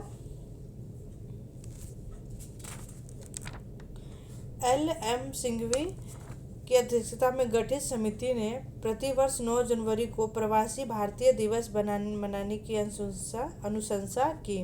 ठीक है, तो हमारा प्रतिवर्ष 9 जनवरी को क्या होता है, और ये भी याद रखिएगा कि दोस्तों हम 9 जनवरी को हमारे महात्मा गांधी क्या हुए थे, भारत लौटे थे, तो इसको हम भारतीय प्रवासी दिवस के रूप में भी मनाते हैं। नेक्स्ट हमारा आ जाता है नेक्स्ट क्वेश्चन। ठीक है, नेक्स्ट क्वेश्चन आता है, भारतीय संविधान के किस भाग के अंतर्गत नागरिकों को मौलिक अधिकार प्रदान दिए गए हैं? भाग 3 अनुच्छेद 12 से 35 के बीच में। नेक्स्ट क्वेश्चन है, संविधान द्वारा मौलिक अधिकारों को लागू करने की शक्ति किसे प्रदान की गई है? तो हमारा आंसर है सर्वोच्च न्यायालय एवं उच्च न्यायालय को। बॉक्स देख लेते हैं। भारतीय संविधान का अनुच्छेद 13 संवैधानिक प्रावधानों को संसद तथा राज्य विधान मंडलों द्वारा बनाए गए नियमों कानूनों पर प्राथमिक प्रदान करता है। नेक्स्ट क्वेश्चन कह रहा है, भारतीय संविधान के अनुच्छेद 13 का मुख्य उद्देश्य किसके संदर्भ में संविधान की सर्वोच्चता सुनिश्चित करना है? तो हमारा है मौलिक अधिकारों के संदर्भ में। नेक्स्ट क्वेश्चन है, भारतीय संविधान में समानता के अधिकार का विस्तार किन अनुच्छेदों में है? तो अनुच्छेद 14 से 18 के बीच में। नेक्स्ट क्वेश्चन कह रहा है हमारा कि भारतीय संविधान का कौन सा अनुच्छेद विधि के समक्ष समानता के अधिकार से संबंधित है? तो अनुच्छेद 14। बॉक्स देख लेते हैं। जन्म, लिंग, मूल वंश, जाति, धर्म आदि के आधार पर विभेद का प्रतिषेध अनुच्छेद 15 एक मूल अधिकार है जिसे समानता क अधिकार के अधीन वर्गीकृत किया गया है। नेक्स्ट क्वेश्चन देख लेते हैं। भारतीय संविधान की प्रस्तावना में प्रयुक्त समाजवाद शब्द को किस अनुच्छेदों के साथ समग्रता में रखकर सर्वोच्च न्यायालय द्वारा समान कार्य के लिए समान वेतन का मौलिक अधिकार प्रदान किया गया है? तो अनुच्छेद हमारा 14 और 16 के बीच में है। नेक्स्ट क्वेश्चन है, भारतीय संविधान के अनुच्छेदों में से कौन सा एक लोक नियोजन के विषय में भारत के सभी नागरिकों को अवसर की समानता की गारंटी प्रदान करती है? तो अनुच्छेद 16 के और अनुच्छेद 16 भाग 2 में सम्मिलित है। नेक्स्ट क्वेश्चन है, अन्य पिछड़ा वर्ग OBC जातियों के वर्गीकरण हेतु किसके अध्यक्षता में आयोग का गठन किया गया? तो जस्टिस रोहिणी के द्वारा। हम नेक्स्ट बॉक्स देख लेते हैं। संवैधानिक उपबंध केवल भारतीयों को प्राप्त मूल अधिकार, भारतीयों एवं विदेशी नागरिकों को प्राप्त मूल अधिकार। तो हमारे कुछ अधिकार ऐसे होते हैं जो सिर्फ भारतीय लोगों के लिए, और कुछ अधिकार है जो भारत के लोग के साथ साथ विदेश लोगों के लिए भी है। अब सारे रूल तो सारे अनुच्छेद तो हम उनको नहीं ना छूट दे सकते विदेश वालों को। तो हमारा देखते हैं, पहला कह रहा है धर्म, मूल वंश, जाति, लिंग या जन्म स्थान के आधार पर विभेद का प्रतिबंध अनुच्छेद 15 में है। अनुच्छेद 16 में दे रखा है लोक नियोजन के विषय में अवसर की यानी नौकरी उकरी के लेकर। अनुच्छेद 19 हमारा दे रहा है वाक एवं अभिव्यक्ति शांतिपूर्ण सशस्त्र सम्मेलन करने, मतलब जगह जगह घूमने, स्वतंत्रता रहने बसने व्यापार करने की हमें स्वतंत्रता प्राप्त करता है। अनुच्छेद 19 हमें अल्पसंख्यक वर्गों के हितों को संरक्षण प्रदान करता है। अनुच्छेद 30 हमारा करता है शिक्षण संस्थाओं की स्थापना और प्रशासन करने का अल्पसंख्यक वर्गों का अधिकार है। अब वो अनुच्छेद जिसे विदेशों को भी प्राप्त है तो वो है अनुच्छेद 14, जिसमें विधि के समक्ष समानता और विधियों का समान संरक्षण। ठीक, मतलब कानून, अपराधों के लिए दोष सिद्ध के संबंध में संरक्षण। मतलब अनुच्छेद 20 में जो संरक्षण अगर हम भारतीयों के लिए तो वो हमारा विदेशियों के लिए भी है। तो ये हमारा है जीवन का अधिकार अनुच्छेद 21, शिक्षा का अधिकार अनुच्छेद 21(1), कुछ आशाओं की गिरफ्तारी एवं निरोध से संरक्षण अनुच्छेद 22, शोषण के विरुद्ध अधिकार अनुच्छेद 23 और 24, धर्म एवं संस्कृति की स्वतंत्रता अधिकार अनुच्छेद 25 और 26, 27 और 28 हमारा है जो विदेशी और देशी दोनों के लिए है। संविधान के किस अनुच्छेद के अंतर्गत अस्पृश्यता का उन्मूलन किया गया है? तो हमारा अनुच्छेद 17 है। बॉक्स पढ़ लेते हैं दोस्तों। संविधान में अस्पृश्यता परिभाषित नहीं है। अस्पृश्यता निवारण अधिनियम 1955 के अंतर्गत अस्पृश्यता को बढ़ावा देना एक दंडनीय अपराध है। नेक्स्ट क्वेश्चन है, अनुच्छेद 18 का संबंध किससे है? तो उपाधियों के अंत से है। एजुकेशन के सिवा आप कोई भी उपाधियां धारण नहीं कर सकते। नेक्स्ट क्वेश्चन हमारा, भारतीय संविधान के किस अनुच्छेद में वाक्य एवं अभिव्यक्ति की स्वतंत्रता के मूल अधिकारों का प्रावधान किया गया है? तो वो है अनुच्छेद 19 में। भारत के संविधान में प्रेस की स्वतंत्रता का प्रत्यक्ष प्रावधान नहीं है, परंतु यह स्वतंत्रता किस अनुच्छेद में अंतर्निहित है? तो अनुच्छेद 19 के 9 पार्ट ए में। भारतीय संविधान में आर्थिक समानता के मौलिक अधिकार में सम्मिलित नहीं है। अब हमारा नेक्स्ट आता है, नेक्स्ट हमारे वाक और अभिव्यक्ति की स्वतंत्रता अनुच्छेद 19 भाग ए। अनुच्छेद 19 6 स्वतंत्रता हमें प्राप्त है। तो कौन कौन से? शांतिपूर्ण हथियार रहित सम्मेलन करने का अधिकार, संघ या सहकारी समिति बनाने का अधिकार जो अनुच्छेद 6 है, ठीक। कोई वृत्ति, आजीविका, व्यवसाय या व्यापार करने का अधिकार अनुच्छेद 19 के भाग जी में, ठीक। ये सारे मतलब अल्फ़ाबेटिकल है, ABCDEF ऐसे दे रखा है, ठीक है। तो ये चक्र ऐसे आपका गया हुआ है। और भारत के राज्य क्षेत्र में अबाध संचरण का अधिकार अनुच्छेद 19D पार्ट है, ठीक है। तो आप इसको अच्छे से पढ़ लीजिएगा। नेक्स्ट क्वेश्चन आता है, भारतीय संविधान के किस अनुच्छेद के अंतर्गत यह प्रावधान किया गया है कि किसी अपराध की अभिव्यक्तियों को स्वयं अपने विरुद्ध गवाह बनाने के लिए बाध्य नहीं किया जा सकता? तो वो है अनुच्छेद 20 के C पार्ट में। नेक्स्ट क्वेश्चन है, संविधान का कौन सा अनुच्छेद दोष सिद्धि के संबंध में अभिव्यक्तियों को दोहरे दंड एवं स्व अभिशासन से संरक्षण प्रदान करता है? तो अनुच्छेद 20 है। भारतीय संविधान का कौन सा अनुच्छेद व्यक्ति की विदेश यात्रा के अधिकार को संरक्षण प्रदान करता है? तो अनुच्छेद 21 है। मौलिक अधिकारों के अंतर्गत कौन सा अनुच्छेद बच्चों के शोषण के विरुद्ध प्रावधान से संबंधित है? अनुच्छेद 24 है। आंसर बॉक्स देख लेते हैं दोस्तों। भारतीय संविधान के अनुच्छेद में प्रयुक्त हिंदू शब्द में बौद्ध, जैन और सिख धर्म सम्मिलित है। भारतीय संविधान सम्मिलित है। नेक्स्ट हमारा, भारतीय संविधान के अनुच्छेद 32 के अंतर्गत कौन से अधिकार परिवर्तित किए जा सकते हैं? तो वो हमारे हैं मौलिक अधिकार। मौलिक अधिकारों का संरक्षण कौन है? तो न्यायपालिका हमारे संरक्षक है। नेक्स्ट है हमारे बॉक्स देख लेते हैं दोस्तों। भारतीय संविधान का अनुच्छेद 30 भाग ए अल्पसंख्यक को अपनी रुचि के शिक्षण संस्थाओं का स्थापित एवं संचालित करने के अधिकार को संरक्षण प्रदान है। डॉक्टर भीमराव अंबेडकर ने मौलिक अधिकारों में से किसे संविधान का हृदय एवं आत्मा कहा है? तो अनुच्छेद 32 संवैधानिक उपचारों का अधिकार को हमारे अंबेडकर जी ने संविधान का हृदय एवं आत्मा कहा है। नेक्स्ट क्वेश्चन है हमारा, व्यक्तिगत स्वतंत्रता के अधिकार के लिए कौन सी याचिका रीट दायर की जा सकती है? तो बंदी प्रत्यक्ष हैबियस कॉर्पस कर सकते हैं। नेक्स्ट क्वेश्चन है हमारा, संसद को मौलिक अधिकारों में संशोधन का अधिकार किस वाद में निर्णय के आधार पर प्राप्त हुआ? तो वो है केशवानंद भारती बनाम केरल वाद 1973 में। नेक्स्ट क्वेश्चन है, संपत्ति के मौलिक अधिकार को किस संविधान संशोधन के द्वारा मौलिक अधिकारों की श्रेणी से हटाकर केवल वैधानिक अधिकार बनाया गया?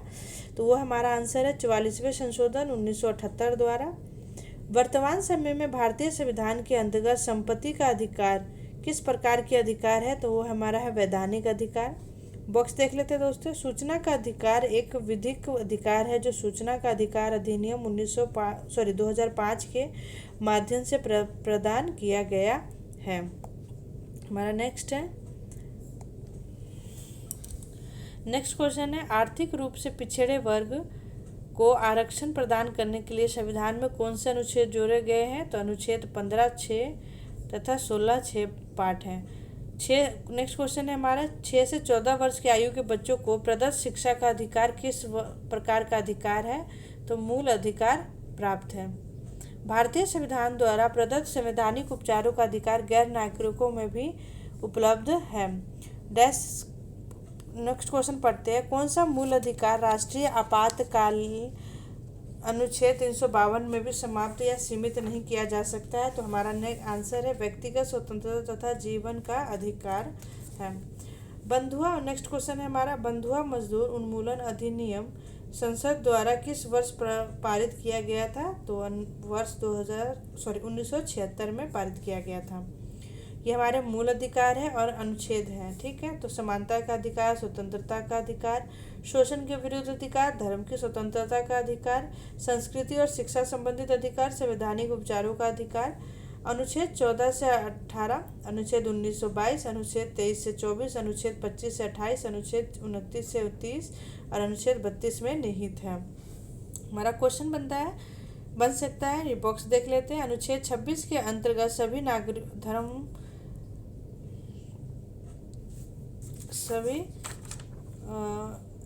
धर्मावलंबियों को धार्मिक संस्था की स्थापना व धार्मिक कार्यों के प्रबंध का अधिकार प्राप्त है। तो हम नेक्स्ट बढ़ते हैं, हमारा नेक्स्ट टॉपिक है राज्य के नीति निर्देशक तत्व, ठीक है। हमारा नेक्स्ट टॉपिक क्या है? Directive principles of state policy. तो हमारा नेक्स्ट क्वेश्चन बनता है इसमें, राज्य के नीति निर्देशक सिद्धांतों को भारतीय संविधान में शामिल किए जाने का क्या उद्देश्य है? तो हमारा आंसर क्या बनता है? सामाजिक और आर्थिक लोकतंत्र को स्थापित करना। नेक्स्ट क्वेश्चन है, कल्याणकारी राज्य की संकल्पना का समावेश संविधान के किस भाग में किया गया है? तो आंसर है राज्य के नीति निर्देशक सिद्धांतों में भाग 4। नेक्स्ट क्वेश्चन है हमारा, भारतीय संविधान में किसके अंतर्गत पंचायती राज प्रणाली की व्यवस्था की गई है? आंसर है हमारा राज्य के नीति निर्देशक सिद्धांतों के अंतर्गत। बॉक्स देख लेते हैं दोस्तों। बॉक्स हमारा कह रहा है, समान आचार संहिता राज्य के नीति निर्देशक तत्वों का भाग नहीं है, किंतु समान नागरिक संहिता नीति निर्देशक तत्व है। समान नागरिक संहिता, ठीक, और ये आचार संहिता है। तो इसमें डिफरेंस देख लीजिएगा कि जो आचार संहिता है वो निर्देशक तत्व में भाग नहीं है और इसमें हमारे है। नीति निर्देशक सिद्धांत वाद योग्य नहीं है, ठीक है। तो ये हमारे वाद योग्य नहीं है। नेक्स्ट क्वेश्चन है, समान नागरिक संहिता विधेयक पारित करने वाला पहला राज्य कौन है? उत्तराखंड। भारत के संविधान में समान कार्य के लिए समान वेतन के अधिकार का प्रावधान कहाँ किया गया है? राज्य के नीति निर्देशक सिद्धांतों में। नेक्स्ट बॉक्स देख लेते हैं, पुरुष और स्त्रियों दोनों का समान कार्य के लिए समान वेतन राज्य के नीति निर्देशक तत्वों में निहित है। नेक्स्ट क्वेश्चन है, राज्य के नीति निर्देशक सिद्धांतों में कौन सा अनुच्छेद अंतर्राष्ट्रीय शांति और सुरक्षा के संवर्धन से संबंधित है? तो हमारा अनुच्छेद 51 में है। नेक्स्ट क्वेश्चन है, राज्य के नीति निर्देशक सिद्धांत एक ऐसा चेक है जो बैंक की सुविधा अनुसार अदा किया जाता है। ये कथन किसका है? तो केटी शाह का है। अब हम नेक्स्ट देखते हैं, नेक्स्ट बॉक्स देख लेते हैं दोस्तों कि बॉक्स में हमें क्या क्या रहा है, ठीक। तो हमारा नेक्स्ट है, नीति निर्देशक तत्व से संबंधित महत्वपूर्ण अनुच्छेद। मतलब ये कुछ इम्पोर्टेंट अनुच्छेद है जिसके रिगार्डिंग एग्जाम में क्वेश्चन पूछे जा सकते हैं और ये बहुत ही इंपॉर्टेंट है। जैसे आर्टिकल 36 अनुच्छेद 36 कह रहा है, नीति निर्देशक तत्वों के संदर्भ में राज्य की परिभाषा बताता है। राज्य मतलब स्टेट, जैसे कोई प्राइवेट एलटीडी, कोई भी एक, जैसे रेलवे हो गया, तो रेलवे कोई वैकेंसी वगैरह निकालता है तो वो हमारा क्या हो गया? स्टेट हो गया। जैसे कहते हैं ना रियल स्टेट, उस टाइप के स्टेट का परिभाषा इसमें निहित है, ठीक। अनुच्छेद 37 कह रहा है, न्यायालय द्वारा प्रवर्तनीय न होना, मतलब कोई भी चीज़ को लेकर बार बार परिवर्तन न होना। अनुच्छेद 38 कह रहा है, लोक कल्याण की अभिवृद्धि के लिए सामाजिक व्यवस्था बनाना। अनुच्छेद 38 भाग 2 कह रहा है, आय की असमानताओं को कम करने के लिए क्या प्रयास करना। अनुच्छेद 29 क कह रहा है, पुरुष स्त्री को समान रूप से जीविका के पर्याप्त प्रावधान अधिकार प्राप्त करना। मतलब ये कुछ अनुच्छेद है जो हमारे नीति निर्देशक तत्वों के सिद्धांतों को फॉलो करता है और हमें बाध्य बनाता है ये सब मानने को। तो हमारा देख लीजिए ये सब आपको, जैसे अनुच्छेद 44 कह रहा है, सभी नागरिकों के लिए एक समान नागरिक संहिता। अनुच्छेद 45 कह रहा है 6 वर्ष से कम आयु बच्चों के लिए निःशुल्क व अनिवार्य शिक्षा प्रावधान करना। मतलब ये सब हमारे कुछ महत्वपूर्ण आर्टिकल्स है जो नीति निर्देशक तत्व से संबंधित है। जैसा कि अम्बेडकर जी ने कहा था कि जो हमारे संविधान का जो हृदय और आत्मा जो कहते हैं वो नीति निर्देशक तत्व को 32 को ही कहते हैं, अनुच्छेद 32। ठीक, तो ये हमारे नीति मूल अधिकार कानूनी रूप से मान्य है, जबकि नीति निर्देशक तत्वों को नैतिक एवं राजनीतिक मान्यता प्राप्त है। मतलब इसमें किसको प्राप्त है? राजनीतिक मान्यता प्राप्त है। ठीक, हम नेक्स्ट पे आते हैं। नेक्स्ट टॉपिक हमारा आ जाता है मूल कर्तव्य। ठीक, जो हमारे मूल कर्तव्य क्या है, एक देश के प्रति हमारा मूल कर्तव्य क्या होना चाहिए, ये चीज़ हमें इसमें बताते हैं। जैसे क्वेश्चन है, किस देश के संवैधानिक प्रावधानों से प्रभावित होकर भारतीय संविधान में मूल कर्तव्यों को सम्मिलित किया गया था? तो पूर्व सोवियत संघ यानी यूएसएसआर से प्रभावित होकर। नेक्स्ट क्वेश्चन है हमारा, भारतीय संविधान के किस भाग में मौलिक कर्तव्य उल्लेखित है? भाग 4 में। ठीक, हमारा बॉक्स देख लेते हैं। स्वर्ण सिंह समिति ने संविधान में 8 मूल कर्तव्यों को जोड़े जाने का सुझाव दिया था, लेकिन 42वें संविधान संशोधन अधिनियम 1976 द्वारा 10 मूल कर्तव्यों को जोड़ा गया है। तो कितने मूल कर्तव्य हो गए? 10।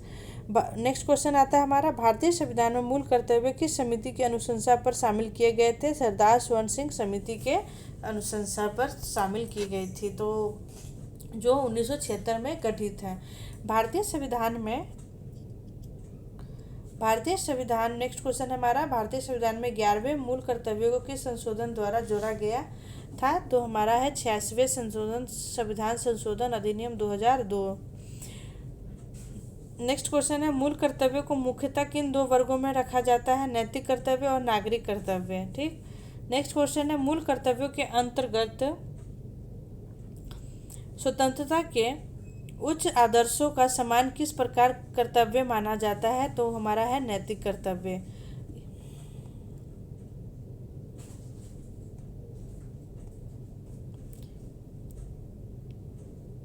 नेक्स्ट बॉक्स देख लेते हैं। प्राकृतिक पर्यावरण एवं वन्य जीवन संरक्षण भारतीय नागरिकों के मूल कर्तव्यों में से एक है।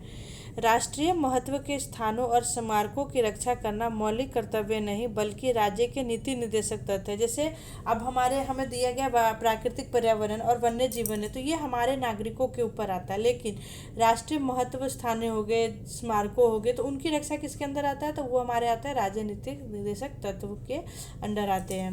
नेक्स्ट क्वेश्चन है, महिलाओं के सम्मान के लिए कुप्रथाओं का त्याग करना प्रत्येक भारतीय नागरिक का कर्तव्य है। यह किस अनुच्छेद में वर्णित है? तो अनुच्छेद 51 पार्ट क में वर्णित है। ठीक, फिर देखते हैं ये नागरिकों के लिए 11 मौलिक कर्तव्य। तो ये हमारे मौलिक कर्तव्य हैं। क्वेश्चन इनसे जरूर आते हैं गाइस, बीपीएससी में पूछे गए थे, बीपीएससी शिक्षक वाले में पूछा गया था। पहला है, संविधान का पालन करें, उसके आदर्शों, संस्थाओं, राष्ट्रध्वज, राष्ट्रगान का आदर करें, स्वतंत्रता के लिए हमारे राष्ट्रीय आंदोलन को प्रेरित करने वाले उच्च आदर्शों को हृदय में सजाए रखें, उनका पालन करें, भारत की संप्रभुता, एकता और अखंडता की रक्षा करें और उसे अक्षुण्ण रखें, देश की रक्षा करें और आह्वान किए जाने पर सेवा करें। मतलब ये कुछ 11 के 11 हमारे नागरिकों के लिए मौलिक कर्तव्य हो जाते हैं। तो ये हमारे लिए उतने ही इम्पोर्टेंट हो जाते हैं जैसे हमारे लिए मौलिक अधिकार हमारे लिए इम्पोर्टेंट है कि हमारी रक्षा करें, वैसे ये हमारे मौलिक कर्तव्य इम्पोर्टेंट हो गए हमारे देश के प्रति, जो हम अपने देश के लिए क्या क्या कर सकते हैं। नेक्स्ट क्वेश्चन होता है, जो ये नॉर्मल आम, अब जिसके लिए अब जो सैनिक नहीं बन सकते तो उनके लिए तो ये भाई आराम से कर सकते फॉलो। नेक्स्ट क्वेश्चन है, किसी व्यक्ति को राष्ट्रगान गाने के लिए बाध्य नहीं किया जा सकता। सर्वोच्च न्यायालय ने किस मामले में ऐसा कहा है? तो विजय इम्मानुएल बनाम केरल राज्य 1986 में। बॉक्स कह रहा है हमारा नेक्स्ट कि सर्वोच्च न्यायालय के मुख्य न्यायाधीश पी.एन. भागवती 1985 से 86 को जनहित याचिका का जनक, फादर ऑफ पीआईएल कहा जाता है। ये यूनिक क्वेश्चन बन सकता है आप लोगों के लिए। तो हमारा नेक्स्ट टॉपिक आते हैं राष्ट्रपति। ठीक, प्रेसिडेंट। हमारे नेक्स्ट टॉपिक आते हैं राष्ट्रपति।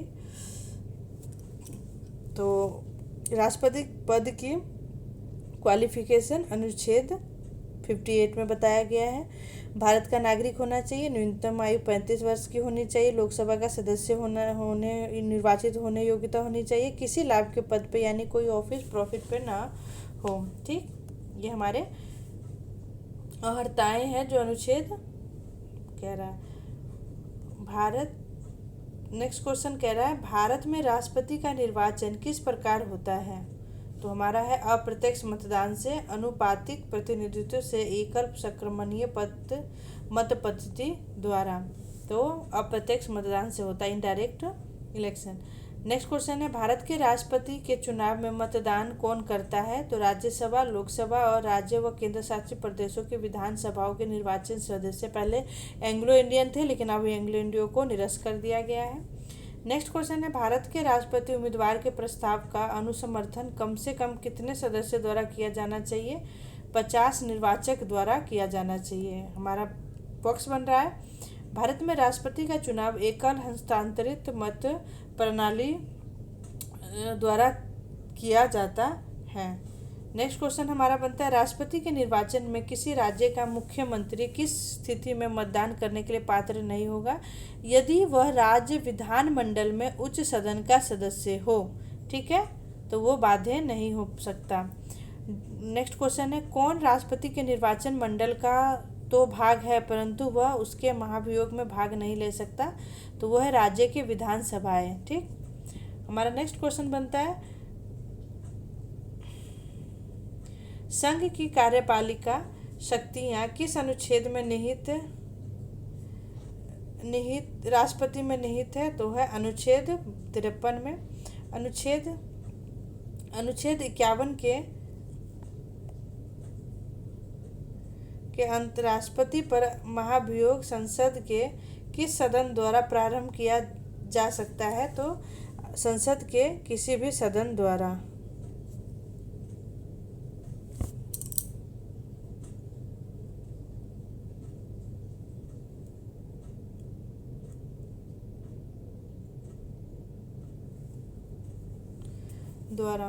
ठीक,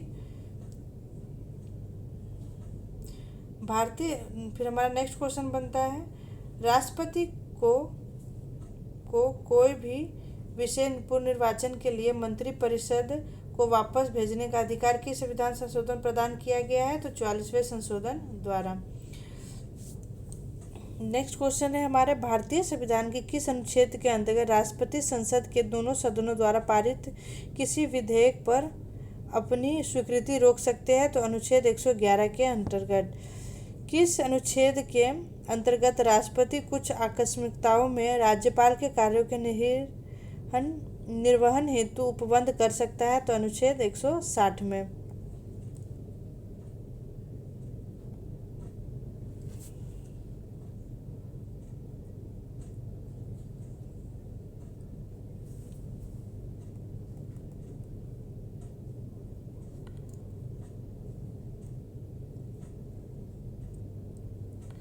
ठीक, अब हम नेक्स्ट क्वेश्चन देख लेते हैं इसमें।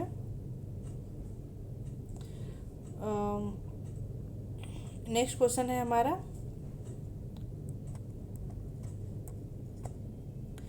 संसद अथवा विधानसभा का कोई सदस्य राष्ट्रपति निर्वाचित हो सकता है परंतु उस पर कोई शर्त नहीं। क्या शर्तें हैं? तो निर्वाचित होने के उपरांत उसे अपनी सदस्यता छोड़नी होगी। नेक्स्ट क्वेश्चन है हमारा संसद के लिए राष्ट्रपति का अभिभाषण कौन तैयार करता है? तो वो है हमारा आंसर केंद्रीय मंत्रिमंडल। राष्ट्रपति की मृत्यु, पदत्याग अथवा हटाए जाने पर पद की रिक्त 6 माह के समय के भीतर भरना होगा। नेक्स्ट क्वेश्चन है भारत के राष्ट्रपति चुनाव में उत्पन्न विवाद का निपटारा कौन करता है? सर्वोच्च न्यायालय।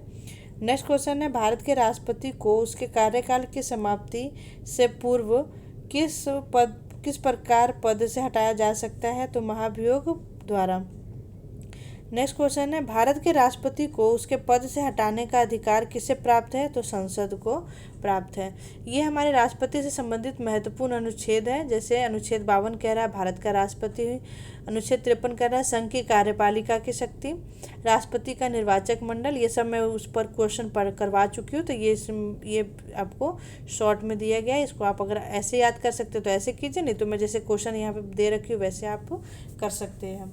ठीक है, हमारा आता है, राष्ट्रपति को मृत्यु दंड के मामले में क्षमादान करने की शक्ति प्राप्त है, किंतु राज्यपाल के पास यह शक्ति नहीं है। तो इसलिए ये याद रखें। हाँ, कुछ मामले में ऐसे आपको दिखेंगे कि जैसे कुछ शक्तियाँ जैसे राष्ट्रपति के पास है, वैसे राज्यपाल के भी है, लेकिन एक शक्ति ऐसे है जो राज्यपाल की नहीं है, वो क्या है? मृत्युदान की क्षमा। ठीक, हमारा नेक्स्ट आता है, नेक्स्ट क्वेश्चन आता है, सर्वोच्च न्यायालय के न्यायाधीशों को उसके पद से हटाने का अधिकार किसे प्राप्त है? तो राष्ट्रपति को। बॉक्स देख लेते हैं दोस्तों, भारतीय संविधान का अनुच्छेद 143 राष्ट्रपति को उच्चतम न्यायालय से परामर्श करने की शक्ति प्रदान करता है। नेक्स्ट क्वेश्चन है, राष्ट्रपति लोकसभा को कब भंग कर सकते हैं? तो आंसर है केंद्रीय मंत्रिमंडल की अनुशंसा पर। नेक्स्ट क्वेश्चन हमारा आता है, लोकसभा और राज्यसभा का संयुक्त अधिवेशन किसके द्वारा आहूत किया जाता है? तो हमारे राष्ट्रपति के द्वारा। नेक्स्ट क्वेश्चन है, भारत के राष्ट्रपति ने किस एकमात्र मामले में जेवी वीटो की शक्ति का प्रयोग किया था? तो भारत डाकघर संशोधन विधेयक वर्ष 1986 जो अब तक पेंडिंग है। बॉक्स देख लेते हैं दोस्तों, भारत का राष्ट्रपति संसद के दोनों सदनों की चर्चा में भाग नहीं ले सकता। ठीक, नेक्स्ट क्वेश्चन है, किसी भौगोलिक क्षेत्र को अनुसूचित क्षेत्र घोषित करने का संवैधानिक अधिकार किसे प्राप्त है? तो वो है हमारे राष्ट्रपति को। अब बॉक्स देख लेते हैं दोस्तों, कुछ बॉक्स है यहाँ पे, फिर क्वेश्चन करेंगे। जैसे बॉक्स में क्या कह रहा है कि राष्ट्रपति द्वारा नियुक्त अधिकारी जैसे प्रधानमंत्री एवं केंद्रीय मंत्री, राज्यों के राज्यपाल, वित्त आयोग व राजभाषा आयोग के अध्यक्ष एवं सदस्य, उच्चतम न्यायालय और मतलब जैसे राष्ट्रपति द्वारा नियुक्ति अधिकारी, जैसे जो राष्ट्रपति नियुक्त कर सकते हैं, जिसे इन सबको कौन नियुक्त कर सकते हैं? राष्ट्रपति नियुक्त कर सकते हैं। दिल्ली और पुडुचेरी के मुख्यमंत्री हो गए, संघ राज्य क्षेत्रों के राज्यपाल तथा प्रशासक हो गए, अनुसूचित जनजाति आयोग के अध्यक्ष और सदस्य हो गए, तो ये सबको कौन कर सकते हैं नियुक्त? हमारे राष्ट्रपति नियुक्त कर सकते हैं। तो इसी के हिसाब से हम नेक्स्ट क्वेश्चन देखते हैं, वर्तमान में राष्ट्रपति का मासिक वेतन कितना है? 5 लाख। नेक्स्ट क्वेश्चन है, यदि भारत के राष्ट्रपति का पद रिक्त हो जाए और कोई उपराष्ट्रपति भी ना हो, तब कार्यवाहक राष्ट्रपति कौन बनेगा? तो सर्वोच्च न्यायालय का मुख्य न्यायाधीश बनता है। ये याद रख लीजिएगा दोस्तों। नेक्स्ट क्वेश्चन आता है, वह राष्ट्र का प्रतिनिधित्व करता है परंतु राष्ट्र का नेतृत्व नहीं करता, यह उक्ति किस पर लागू है? तो भारत के राष्ट्रपति पर। नेक्स्ट क्वेश्चन है, भारत के राष्ट्रपतियों में से कौन बिहार का राज्यपाल रह चुका है? तो वो है हमारे डॉक्टर जाकिर हुसैन और श्री रामनाथ कोविंद।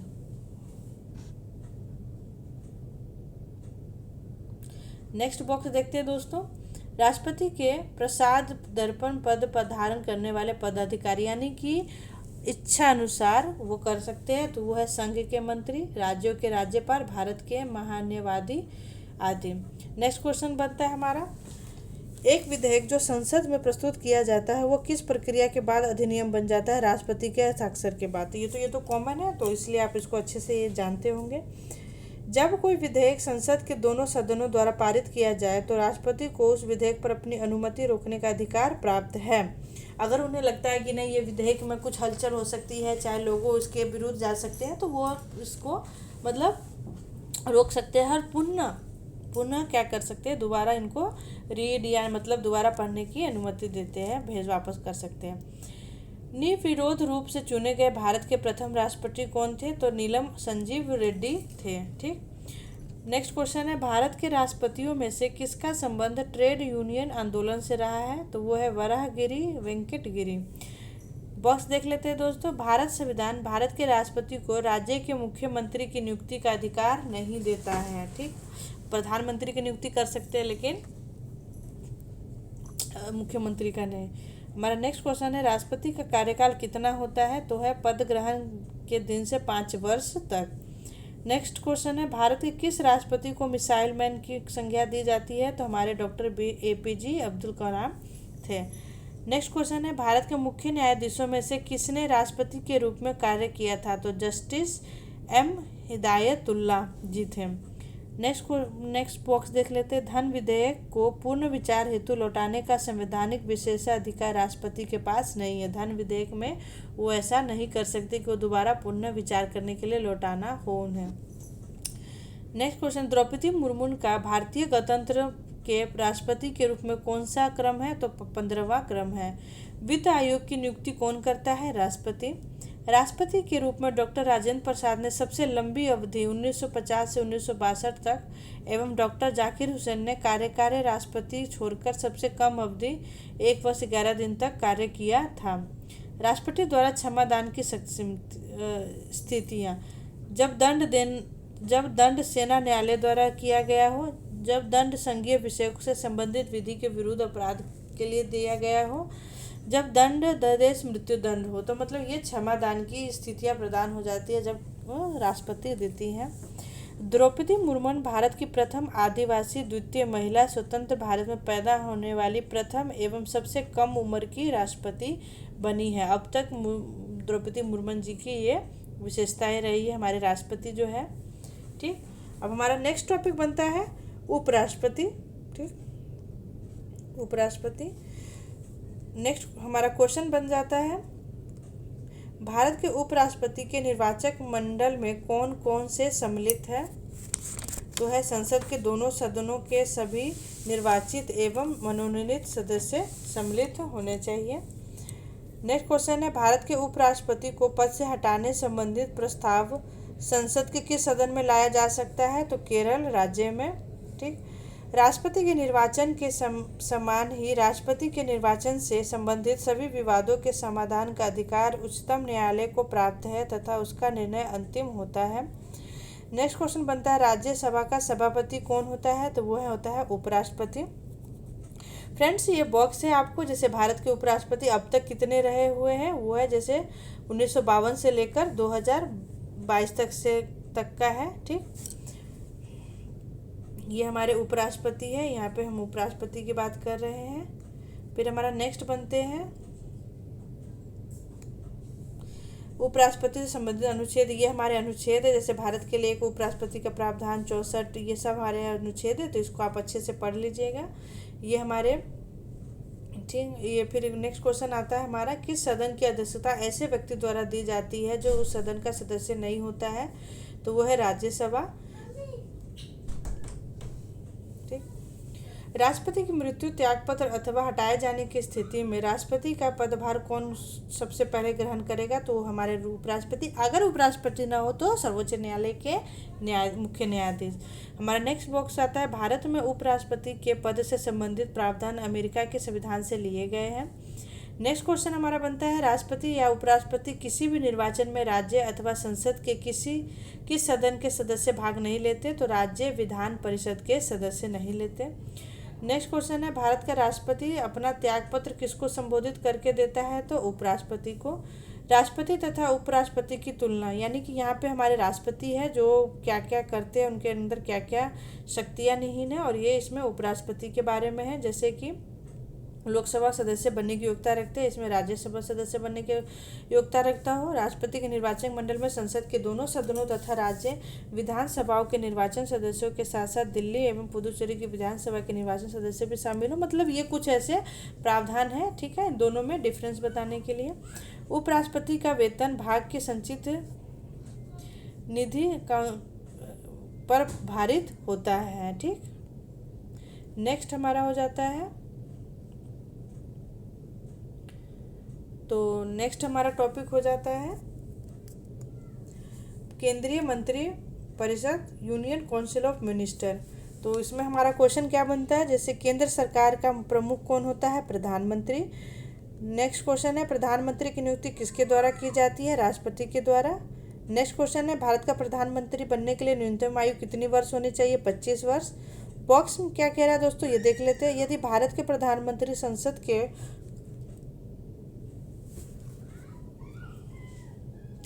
उच्च सदन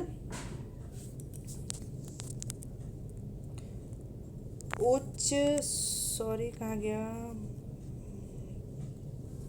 उच्च सदन के सदस्य है तो वे अविश्वास प्रस्ताव की स्थिति में अपने पक्ष में मत नहीं दे सकेंगे। संसदीय शासन व्यवस्था में वास्तविक कार्यपालिका शक्ति किसके अधीन होती है? प्रधानमंत्री के अधीन। नेक्स्ट क्वेश्चन है, लोकसभा में अविश्वास प्रस्ताव प्रस्तुत करने के लिए लोकसभा सदस्य की न्यूनतम कितनी संख्या होनी चाहिए? 50। भारत का प्रधानमंत्री सामान्यतः किस सदन का सदस्य होता है? तो वो है लोकसभा। बॉक्स देख लेते हैं दोस्तों। भारतीय संविधान का अनुच्छेद 75 प्रधानमंत्री एवं अन्य मंत्रियों की नियुक्ति मंत्रिपरिषद के आकार एवं उत्तरदायित्व का निर्धारण करता है। हमारा नेक्स्ट क्वेश्चन है, मंत्रिमंडल में कुल मंत्रियों की संख्या प्रधानमंत्री सहित लोकसभा के सदस्यों की कुल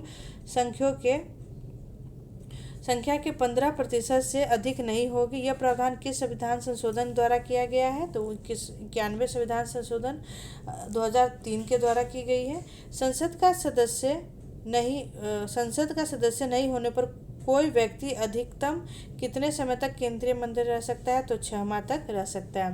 हमारा नेक्स्ट क्वेश्चन बनता है, केंद्र में मंत्रिपरिषद सामूहिक रूप में किसके प्रति उत्तरदायित्व होती है? तो लोकसभा के प्रति। भारत के संविधान के किस अनुच्छेद में यह प्रावधान किया गया है कि प्रत्येक राज्य को कार्यपालिका शक्ति की इस प्रकार प्रयोग किया जाएगा जिससे संघ की कार्यपालिका शक्ति पर कोई प्रतिकूल प्रभाव न पड़े? तो वो है हमारा अनुच्छेद 357। बॉक्स देख लेते हैं दोस्तों। लाभ के पद का निर्धारण संसद एवं राज्य विधानमंडल द्वारा किया जाता है। नेक्स्ट क्वेश्चन है, भारतीय राजनीतिक व्यवस्था में कार्यपालिका किसके अधीन कार्य करती है? तो वो है विधायिका के अधीन। नेक्स्ट क्वेश्चन है, जवाहरलाल नेहरू की कैबिनेट में पहले गृह मंत्री तथा बाद में रक्षा मंत्री कौन बने? तो कैलाश नाथ काटजू। स्वतंत्र भारत के प्रथम वित्त मंत्री श्री के शनमुगम चट्टी थे। नेक्स्ट क्वेश्चन है, भारत के किस प्रधानमंत्री का विदेश में आकस्मिक निधन हुआ था? लाल बहादुर शास्त्री। अपने प्रधानमंत्रित्व काल में कौन सा नेता एक बार भी संसद में उपस्थित नहीं हुआ है? तो चौधरी चरण सिंह। नेक्स्ट क्वेश्चन बनता है हमारे, संविधान के किस अनुच्छेद में मंत्रिमंडल शब्द का प्रयोग किया गया है? तो अनुच्छेद 352 में। ठीक है दोस्तों, और हमारा फिर नेक्स्ट अगला क्वेश्चन बनता है, श्वेत पत्र भारत से संबंधित आधिकारिक दस्तावेज है। नेक्स्ट क्वेश्चन है, संघीय मंत्रिमंडल का पूर्ण गठन किसके प्रतिवेदन पर आधारित था? तो वो है हमारे गोपाल स्वामी अयंगर। ये है मंत्रिपरिषद तथा मंत्रिमंडल में अंतर। तो ये डिफरेंस देख लीजिए स्टूडेंट कि क्या क्या डिफरेंस होते हैं। जैसे कि कैबिनेट स्तर के मंत्री, राज्य स्तर के मंत्री एवं उप मंत्री, इसमें केवल कैबिनेट स्तर के मंत्री शामिल होते हैं। यह एक संवैधानिक निकाय है जिनका वर्णन संविधान के अनुच्छेद 74-75 में किया गया है। 44वें संविधान संशोधन 1978 अनुच्छेद 52 में मंत्रिमंडल शब्द को जोड़ा गया जो संविधान के मूल पाठ में नहीं था। ठीक है, तो ये हमारे क्या है, कुछ डिफरेंसेस है, तो इसको आप अच्छे से पढ़ लीजिएगा। नेक्स्ट है, मंत्रिपरिषद सामूहिक रूप से लोकसभा के प्रति उत्तरदायित्व होती है। तो गाइस, हमारा इसी के साथ ये क्लास खत्म होता है। आप लोग, आई होप आप लोग को ये क्लास अच्छी लगे। अगर आपको क्लास अच्छी लगती है तो इसको लाइक, सब्सक्राइब और कमेंट करना ना भूलें। और हाँ, हो सके तो इसको अच्छे से पढ़ लीजिए क्योंकि ये किसी भी बीपीएससी एग्ज़ाम के लिए बहुत इंपॉर्टेंट हो जाता है।